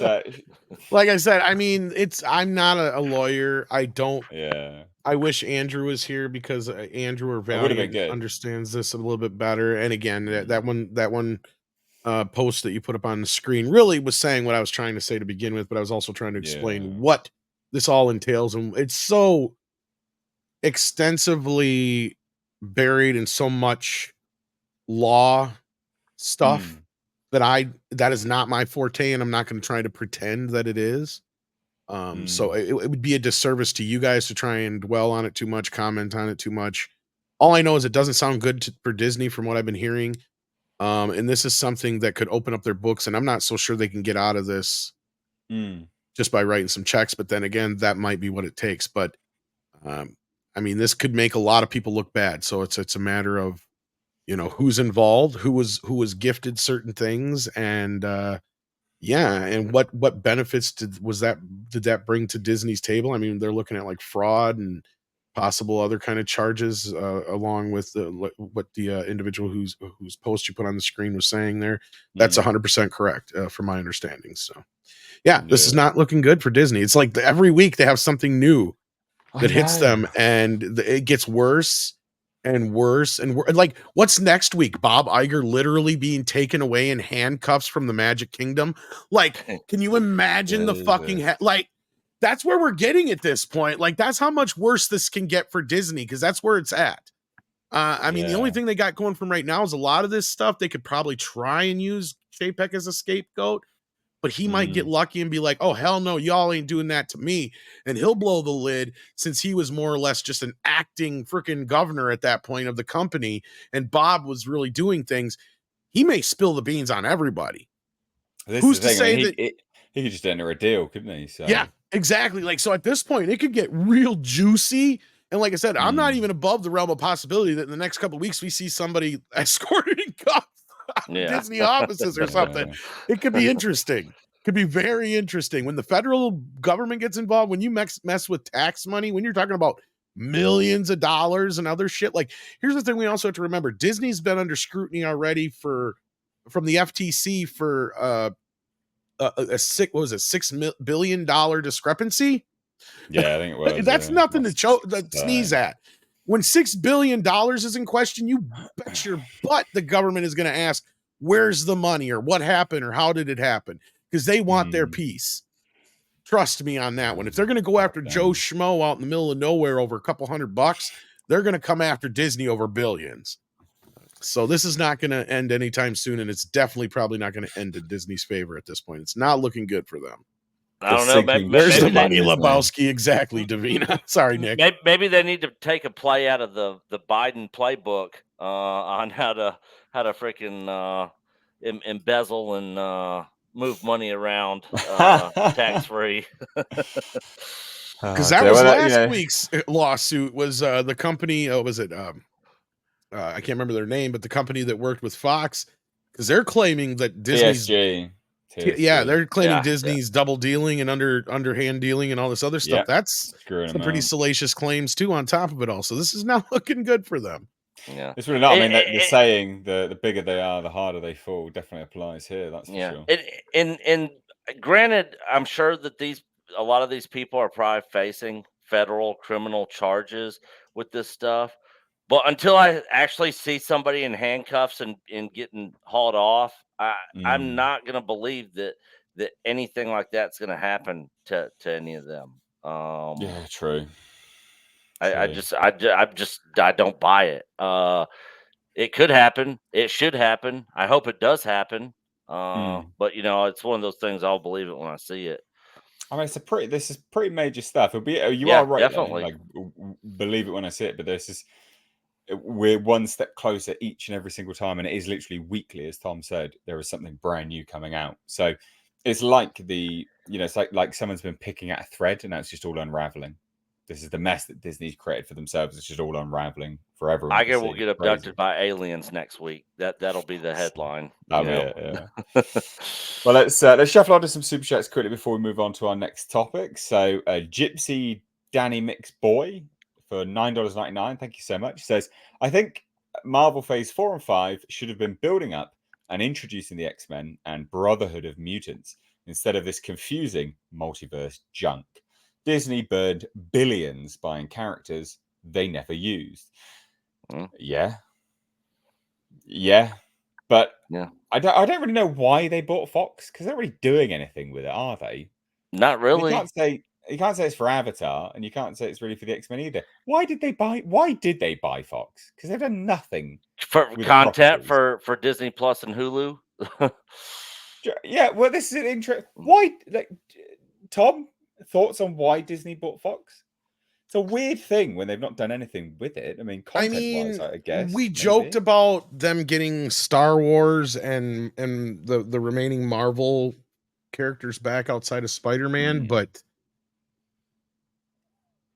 and that was kind of like, oh well, that's not the only reason they got it for the catalog. But at the same time, we're failing to see them actually do anything with the Mm. Fox catalog and or really utilize it. I mean, granted, we've got Prey, we've got an Alien show and an Alien movie coming. All stuff that was in the works before merging. Technically, yes. Like, so, like, really, is it like what it? I again, it boggles my mind. I don't know what they were thinking because they have botched that from the start. First, they allowed the Fox name to go, which was dumb. So bizarre. And then they have not released hardly any of the catalog. And not only that, you don't really see you see some of their movies out there, but like they've already pissed people off by censoring things like The French Connection the way they did. And I mean, I guarantee you, if William Friedkin hadn't been literally on his deathbed at that point, he probably would have freaked the fuck out. Because I know the way he is, and most people who are his fans know, and he would not have sat still for that. And now we have the answer as to why, because it was literally weeks before he died. So now at this point, there's nobody to go in there and say shit. So yeah, I don't understand this. I mean, they're stuck with the Hulu sale. The only way a lot of people are saying they can get out of that is to sell Fox. But then at that point, what the hell's the point of having Hulu? Because what else are you going to use it for? Because they've always said, it always seemed like Hulu was going to end up becoming their adult dumping ground.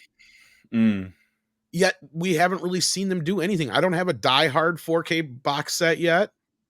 I don't have an Alien 4K box set yet. I don't have all these things that we should have. It's ridiculous.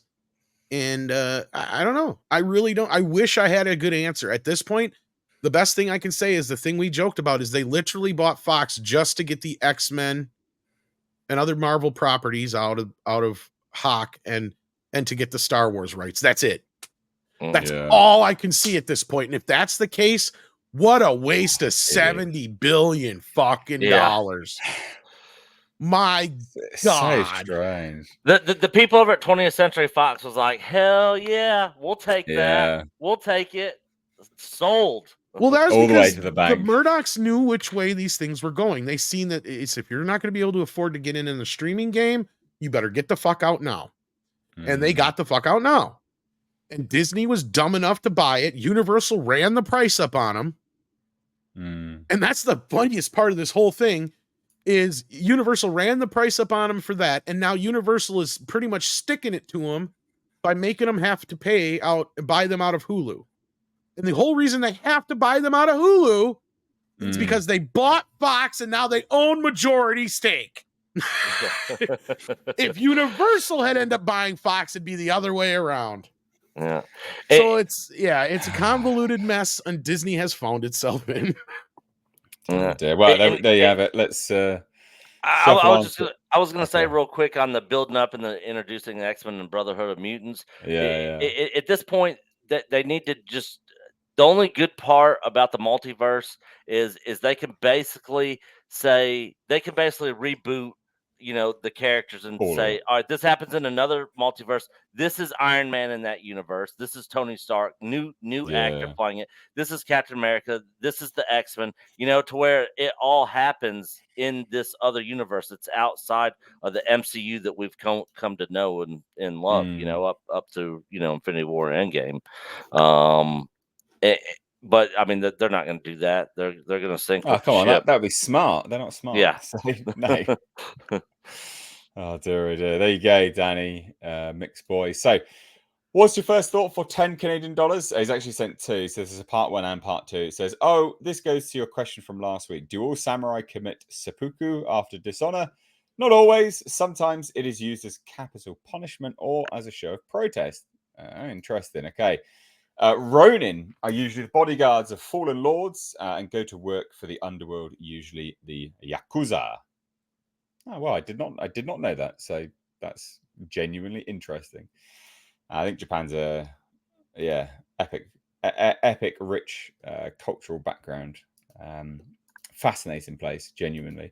I find all that kind of stuff fascinating anyway, when a culture is so disconnected from Western society, architecturally speaking. Sort of, habits and stuff like that, seasonal sort of things which they celebrate and everything. I love that stuff. It's fascinating to me. Anyway, Larry Quaderwitz for $2 says, Nick, it's Aristocats. Don't show kids aristocrats. Yeah. You guys knew what I was talking about, but yeah, you are right. There you go. You got yeah. Anyway, let's shuffle on to our next topic, which is back in the Disney Marvel wheelhouse. They're discussing Marvel and the X-Men and things like that.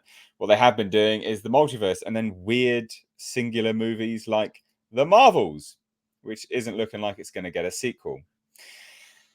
No shit, obviously. So the director, Nia DaCosta, reveals that Kevin Feige has a lukewarm response to her pitches for a sequel and says success of female-led films now depends on whether or not the movie's good. Spoken like a true identitarian, someone who's had a leg up because of who they are. Now, apparently, it's, dependent on if the film's good, like it should always be, is what you're actually saying. So let's take a look at this.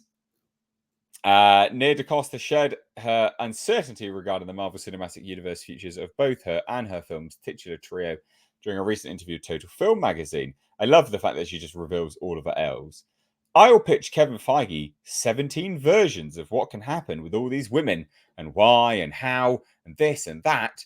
And he's like, okay, girl.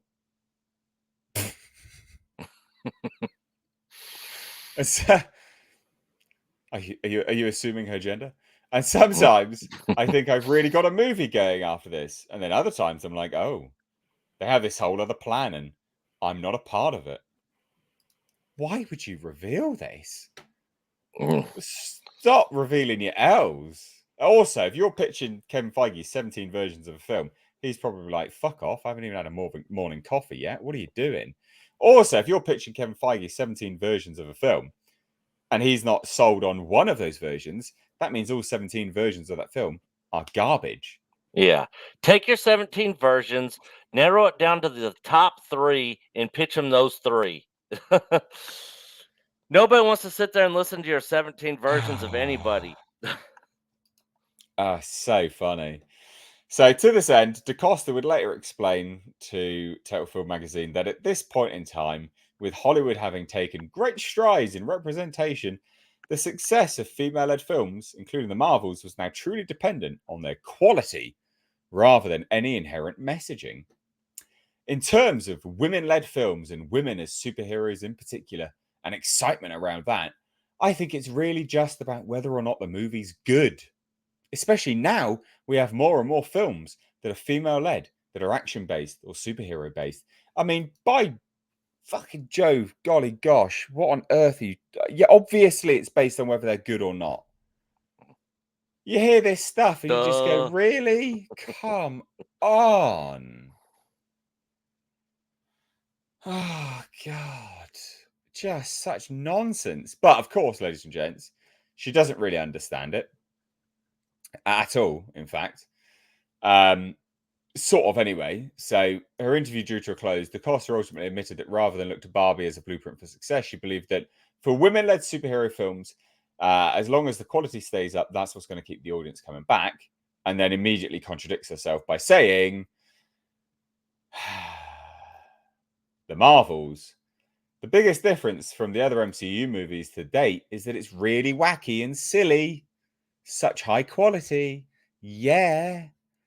The worlds we go to in this movie are worlds unlike others you've seen in the MCU. Bright worlds that you haven't seen before. We've seen it all before. We've seen wacky MCU movies before. All of them are wacky.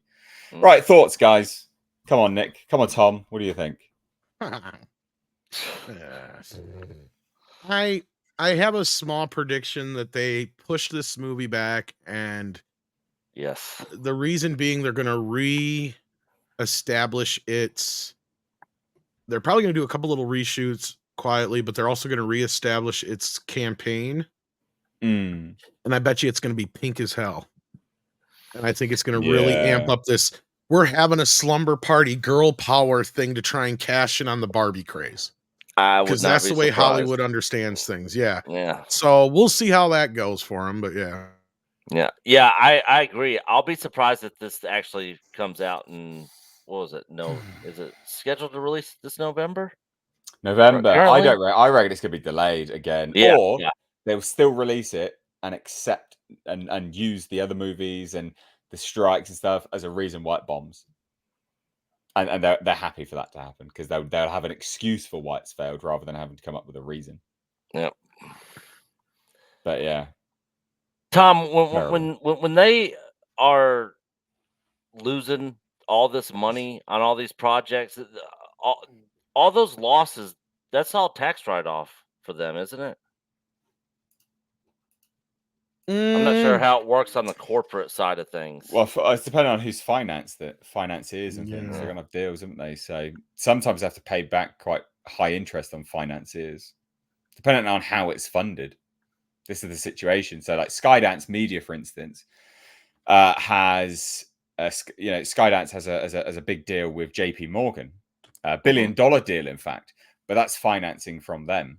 But that's still a deal. I'm sure that as a financing deal, they still probably have to pay that money back. And the only reason it got up from 500 million to $1 billion was because they've made some good money, and obviously JP Morgan is like, this is an investment now, actually, so we'll increase that budget. So you're right to add to that, I guess.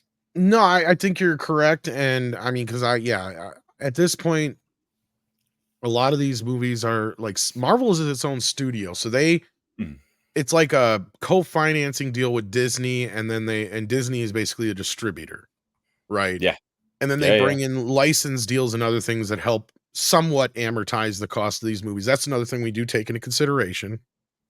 But the thing with the Marvels compared to some other things, the dolls didn't sell. And I highly doubt these dolls are going to sell. So that means that they're probably not going to have a lot of the same kind of corporate deals they had with previous Marvel films. In fact, I'm sure some people have noticed I posted a hilarious photo of a shit ton of Shuri dolls that weren't selling at Walmart. They were literally liquidating for $1. And that tells me they are at a loss at this point, because there is no way they only paid $1 a piece for those. Oh, God, no. They at least paid $2 or $3 a piece at that, because they mark them up to 10 normally. And yeah, Walmart gets some better deals than other retailers, but that's not the point. Point is the way these kind of deals work is those toy companies are not going to want to make more deals with the future films if they were unable to move the product. Because the way these toy companies work is, there's various deals on the buyback programs and other things like that, to where, like, they give a certain amount out for these things, and they don't make that much unless they order more, kind of thing. So if they're not ordering more, that means they weren't selling the ones that were on the shelf. That means they're stuck full of a warehouse full of these things. Then they got to dump them into a landfill, like they heard with the Funko Pop ordeal. Because it's cheaper for them to literally dump them than it is for them to keep them in a warehouse. And they can't like give them away to certain things because that goes against certain tax ordinances or whatever. Like, however it works, I'm not a tax lawyer, so don't quote me on that. But I know that's why they can't just give them away or whatever. So it's like, in these cases, this is the same thing we saw with Star Wars, right? Where by the third film, the toy companies were just done. And you even had the one company come out and said, we got a whole warehouse full of toys we can't ship because there's they're characters that aren't in the movie anymore. So at this point, I don't think there's anything going for this movie. If this movie happens to gross much more than I said earlier, I'd be surprised. Yeah. And one other thing I was going to add is on that article you had pulled up, Nate, where it says that Feige lukewarm on our pitches for sequels and success of female films now depends on whether or not the movie's good. That is true. I mean, the movie, whether or not the movie's good, but also the movie could be a great movie. But if nobody's interested in even watching it in the first place, who gives a shit if it's good or not? And that's basically where they're at right now. The disinterest in Marvel, I guess. Yeah, I mean, you can look at Blue Beetle for that, because that movie's getting trash. Everybody's like, that thing's gonna bomb. And now that it's out and people are actually seeing it, they're like, it's actually not that bad of a movie. Most of the people that I've been seeing on in the YouTube space that we all share here are actually saying that it's actually not a bad movie, but it's already been set up to fail. But also, I mean, the director tanked that before it came out anyway. Yeah, 100%. Ridiculous. But you're right. You know, doesn't matter whether the movie's good or not. People have to be interested in it. Yeah. And so, but marketing with studios has been so disconnected of late. Like their marketing's dog shit. I don't understand what they're doing. No clue. Marketing's been so bad, and they spend so much money on it. Yeah, you spend so much money on it for terrible marketing. Like, what a waste. Yeah, the best marketing will always be word of mouth. Yeah, 100%. I mean, not to get too off topic, but Sound of Freedom, for instance, that was all word of mouth. Great example. Yeah, well, a prime example. One of the only movies of the last however many years that increased week on, week out. Yep. Like Jesus. So that doesn't happen. No. Side note: I was actually invited to the UK premiere of that on Thursday in Piccadilly. Can't go, but I was invited. So yeah, they finally reached out to me today, and I was like, I actually reached out to you for a screener, and you ignored me, and they were like, oh, I'm so sorry, but thank you for talking about it. Our press office is really busy. I was like, yeah, whatever, it's fine. Who cares? I'm not going to hold it against you. It's fine. Anyway, we don't have any more super chats to get to, so we do have another fun topic. It is actually our last topic, so get your super chats in now. If you want us to cover something after this topic, please do. You've got a captive audience here taking your questions and your comments via the super chats, and it goes a long way. It does help us out. You know, this podcast, your favorite podcast, is demonetized right now, in fact, and gets demonetized often. So, well, it gets demonetized all the time. So, if you do want to support, super chats are the way to do it, or become a member of the channel. But let's dive into this today. This is our final topic, and it's just more crap about the Marvels. But I found this one interesting, right? I found this funny because this shows the inherent issue with Marvel as a whole, and it's bad writing. So, what is this about? Well, they've manufactured beef with Monica Rambeau and Carol Danvers, so Captain Marvel and whoever this idiot plays, Monica Rambeau character. They manufacture beef because they're like, well, actually, Captain Marvel is like her aunt. She isn't her aunt. Now, what happens here is because Carol Danvers, Brie Larson's Captain Marvel, buggers off and leaves Monica Rambeau, even though she's not her aunt, and then Monica Rambeau's mother dies when she's an adult. Apparently, Monica Rambeau's got beef with Brie Larson's Captain Marvel, right? Even though Monica Rambeau becomes a superhero herself, so the reasons why Captain Marvel would be leaving, she should accept and understand because it's the roles and responsibilities of being a superhero, and yet she does not. So that alone, I think, fundamentally reveals the issues at Marvel's core, and it's just terrible writing. So this is the excerpt here. So for a child to lose their aunt and then to lose their mother, though she wasn't a child when her mother passed away, she's left to feel like she has no family. She literally didn't have an aunt. Captain Marvel wasn't her aunt. But then to see that her aunt has been popping to Earth every now and then, and off in space doing stuff for a bunch of other people, and also not being able to reconcile any of that because she's never around, that can really create a wound. Monica definitely has a wound that she finally gets to address in this film. She's a superhero. Monica Rambeau is a superhero, and she's butthurt that her superhero aunt is off doing superhero things. Really? Really? That's terrible writing, is it not? I mean, that is awful writing. That seems to be the case on pretty much everything they've been putting out here the last couple of years. I mean, even Endgame, I wasn't a huge fan of. I hate the whole time travel element of things. I thought there's a completely different way they could have gone about that whole movie without doing that. But like when I think back to Winter Soldier, which I think was probably my favorite out of all the MCU movies. Like the writing on those, even the first Iron Man movie, it was so good. It's like, who do they have writing this stuff now? Yeah, because it seems so far off from a what lot we of them are were Rick and Morty getting. writers. Remember? Oh yeah, that's right. Yeah. Oh, it makes sense now. Yeah, well, yeah, doesn't it? Just that alone. Yeah, that makes sense. Yeah. Terrible stuff. Well, they forgot about garbage. terrible writing. Like to have this would make sense if the character in question was not a superhero. The person that's got the axe to grind against the superhero for leaving them. I would understand that if that person then was not a superhero, but she's a superhero. So she understands the role and responsibility of being a superhero. But then she gets mad at her for leaving, for doing superhero things. Yeah. Dumb.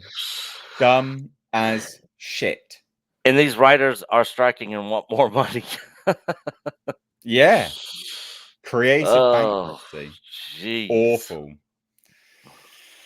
Awful stuff. Tom, you're awfully quiet here, bro. Nah, I wasn't paying that much attention to it. Good times. Thanks, Tom. Once you said Monica Rambeau, I tuned out. Because there's only one Rambeau I care about. I would have liked first name ain't Monica. Yeah, and his first name ain't Monica. It's John. Yeah. I think you'd have liked this one. I think it could have come in a good rant from you. I actually got distracted by a phone call. I apologize. It's my fault. God damn. Leave it in the chat next time. God. Basically, we're just talking about how bad the writing is in. Oh, I'm sure it's bad. You've got the least watched show in Marvel history. Now here's its movie. Well, basically, and also, doesn't this follow on from Secret Invasion? And Secret Invasion was the worst reviewed show out of Marvel. It does, so you're telling me I got to watch 2 fucking shows to watch this movie now? No, I don't think that. So. I think you're all right. That's why I think they're losing the audience. I'll be 100% honest with you because look, I know a lot of general people who are just like, because every time they talk Marvel and stuff, it's like, oh, I hate it. It's like, why do you hate everything? It's like, well, it sucks. It's like a lot of normies don't mind some of the shit. The part they don't like is when they have to watch 20 fucking series to understand a movie, because that's the one complaint when I started finally hearing my normie friends complain was they're like, yeah, I went to see that Doctor Strange and I kind of liked it, but I was really lost because I guess I didn't watch that show on Disney Plus, so I think that was the problem with it. And if you notice, that was the last film they had that was kind of a hit. And I think a lot of the general normie audience was like, look, I'm lost. I didn't watch the stupid show. So just wait till the normie audience watches Ahsoka. They're going to be completely lost. You've got that to look forward to soon, Nick. Yeah. Right, yeah. I think that's hilarious because Nick's got a point there. I think the Ahsoka show is going to be that on a level like we've never seen. We're going to have so many people going. You're going to see a ton of articles with like the shit you need to know from Rebels without having to watch it and shit.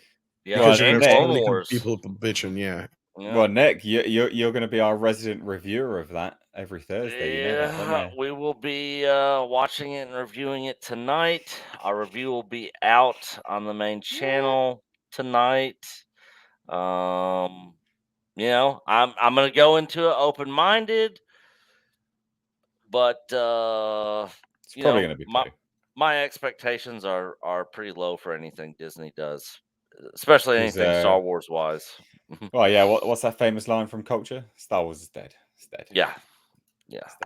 But I will say, I mean, like I've always said in the past, I guarantee you there'll be something in this show, stuff that I can cherry pick out of probably almost every episode where I'm like, that was cool. I like that. That looked good, but overall for the whole thing in a whole, my expectations are about as low as you can get.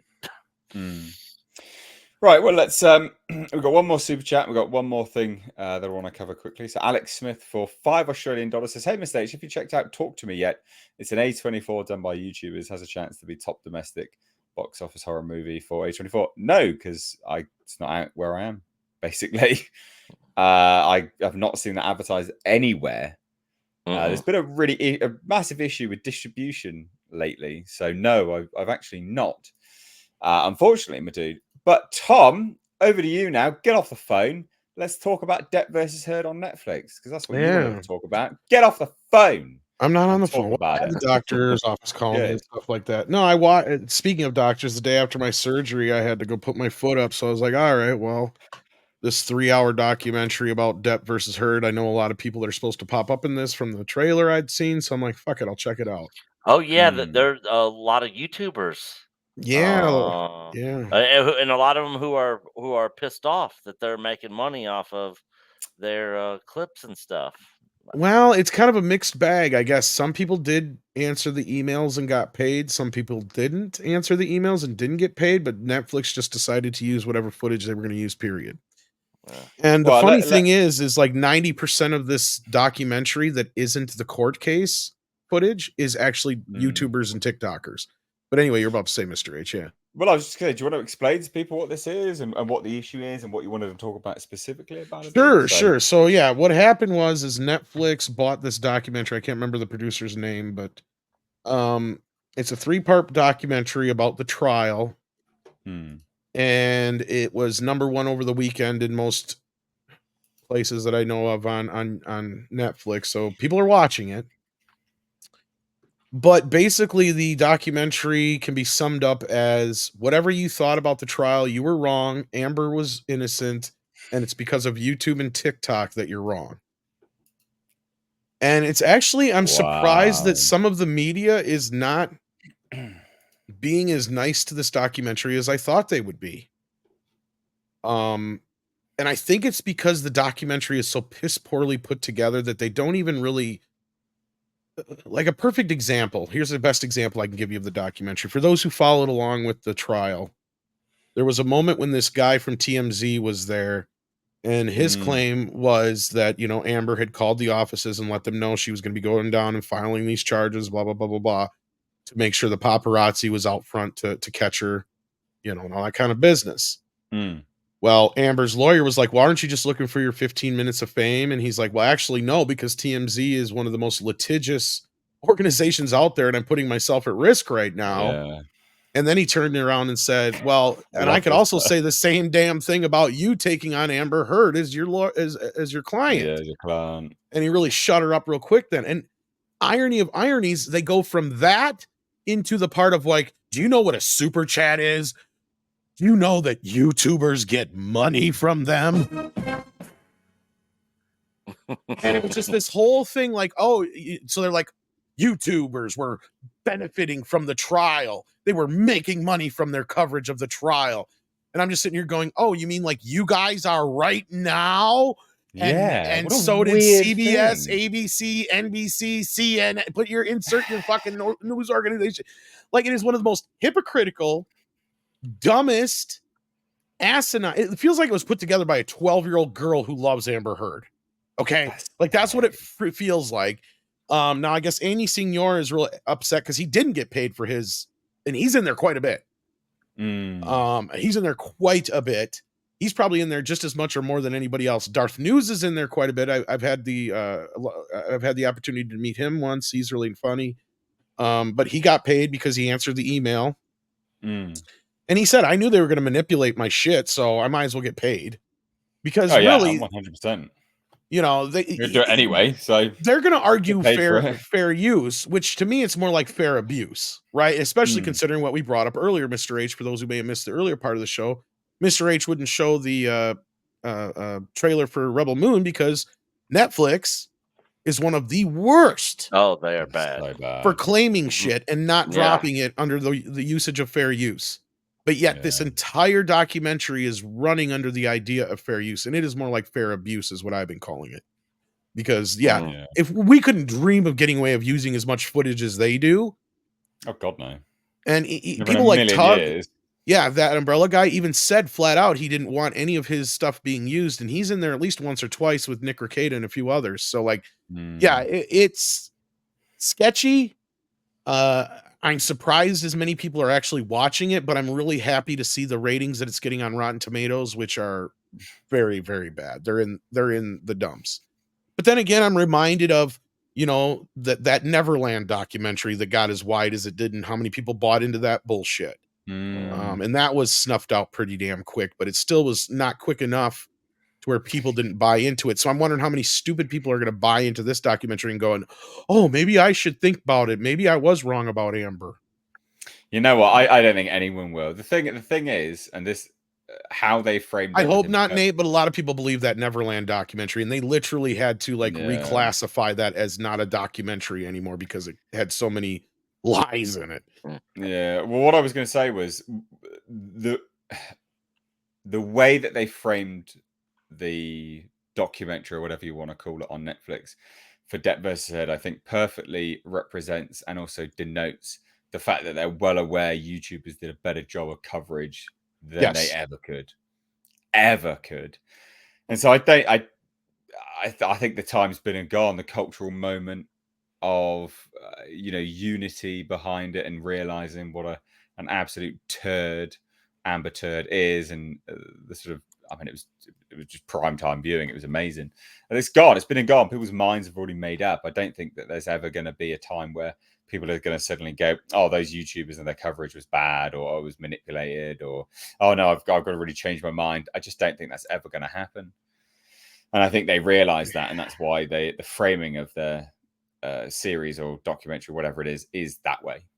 I hope you're right, but people have believed less believable things, right? Like, and that's the thing. I mean, so hopefully, people just see, like, so far the Rotten Tomato numbers and such are kind of reflecting what you're saying, Nate. But then again, as many people are watching this, there's a lot of people who believe a lot of stupid shit. Like, do you realize how many people thought Wakanda was a real place after Black Panther came out? Yeah, that made me lose faith in humanity. That's what I'm saying. I like to believe we're smarter than they think we are, but the general audience really is that dumb sometimes. some people don't know that milk comes from a cow, so I can believe. Or they think chocolate milk comes from brown cows. Did you realize that they did a study on that? And that, like, there was a large percentage of people who actually believe that. I saw a trailer for the upcoming Gordon Ramsay Kitchen Nightmares, or no, it was Hell's Kitchen show that plays over here in the States. And he literally asked this girl, like, are you fucking stupid? What planet are you on? And she's like, America. Like, literally, I've seen, there's so many YouTube videos out there of just people going out on the streets and just talking and asking, like, just basic knowledge stuff, and they get the most weird, dumb answers from people. It's like, I mean, we are primed for alien invasion takeover. Yeah. Why would they want to take it over? It's just anyway, whatever. Yeah, so at this point, we're probably better off if they do, I think is what Nick's saying. Like, well, yeah. Before we're like, fuck that, we don't want to be under your control. Now we're just like, please come and save us. So I'd rather be your slave. You wouldn't recommend Debt versus Herd then, basically. Not unless you really just want to see it to say, hey, I know that guy or whatever. Or even Anna got her voice in there for like 2 seconds, and I think they listed her as a reporter, which is hilarious too. But I mean, it goes along with what you're just saying, Nate. And I've seen other articles about other unrelated things that are really kind of making me believe, which some people have always said, YouTubers will never have the influence or the sway or the audience that the main media has. I think we've proved them wrong in the last year. Oh, definitely. Definitely. And I mean, I'm not trying to toot any horns. I mean, we already knew that we were well known within the halls of Paramount and Disney and a few other places in Hollywood personally with Midnight's Edge. But, look, Doomcock and a few others, Nerdrotic. And I mean, I'm sure even you at times, Nate, has gotten under these people's skins. They are afraid. Oh yeah, I had. Yeah, I've had some lovely. I'm sure you've had some moments. Yeah. So like, don't let them gaslight you into believing that we are not as influential as they like to think we are or say we are, because they know that at this point. Like, that's the thing. We've reached that point where we know they know that we know that they know. A lot of that we know. Right, let's get us some super chats real quick. So a couple of weeks late for 99 something. I don't know what that is. All right, I've got no idea. Sorry. Says, will Netflix give a trigger warning for dead pixels on screen for Sucker Punch Star Wars? I got all teary-eyed with Zach's previous masterpiece. Why? Because it was so long and you didn't close your eyes, or what? Oh, Probably just too tired, drained from the exhaustion of it all. Oh, I'm dealing with the Snyderites right now on Twitter. Oh god, that's why you weren't paying attention. I'm gonna have to watch that trailer again. No, they're easy to swat. Because they prove your point, right? All you got to say is, man, these Snyder hoes get triggered so easily, and then they come after you so easily, and it's like, thanks for proving my point. You know, yeah. Like, well, I just can't fathom why you can't just like a movie, or you're hating on a director you've never met, and blah blah blah blah blah. I can't fathom why you're hating on somebody for hating on a director you've never met. Is my response. So it's like, literally, it's play school bullshit. It's not like it's personal, like you personally know the guy and you hate him. It's just, I don't like what he says, or I don't like what he does, or I don't know the guy personally. Maybe I'd sit down and have a beer with him, and we'd have a good conversation. This is apparently South African rand, I'm guessing. So thanks so much, my dude. Let me try and get this right. Huchandinger. There you go. Israel R for $10 says it seems that the definition of superhero has been diminished so much that any person with superpowers is one without the character growth and conviction classical heroes have. Yeah, you are right. I mean, the thing is, the hero's journey is that for a reason, right? Like it's and it seems like they want to move away from that. It's like that formula. That formula has worked, and now for so long, and now we want to change it up and do something else. If it's broke, if it's not broke, don't try to fix it. Yeah. I mean, add to it. Make it more in depth. But you don't have to reinvent the wheel here. Oh dear. Right, ladies and gents, that about rounds us up here for your favorite podcast for Tuesday. We'll be back on Thursday, bringing you all of the hot topics and fantastic conversation from brilliant panelists and epic viewers. So tune in on Thursday. We'll be streaming at 7 p.m. British Standard Time. So tune in then, wherever that is where you are. Quick 5 seconds, Nick. What you got going on, buddy? Let's go. Ahsoka 2 episode premiere tonight. Our review will be up on the main channel over there at Echo Base Network. We will be watching it. Our full blown reaction from start to finish will be on Patreon, but our review and discussion will be up almost immediately after the episodes, after we get done watching them, and we'll start it right when they start at 8:00 Central tonight. Excellent. I'll be watching that tomorrow myself. Tom, 5 seconds. What you got going on, buddy? In roughly about an hour, you can find me over on my channel, Midnight's Edge After Dark, going live, where we're going to talk a little bit more about this Disney stuff and all that business. Yeah. Amazing stuff. Ladies and gents, Midnight's Edge After Dark is linked down below in the description box, along with Nick Talks Entertainment and Echo Base Network, and of course Coach Casino, who's no longer here. I mean, he is here. He's alive, but he's not here. Anyway, ladies and gents, from me and everyone else, thank you so much. We will catch you on Thursday for your favorite podcast returning. Cheers, guys. Take care. Bye-bye now. Peace. Bye, guys.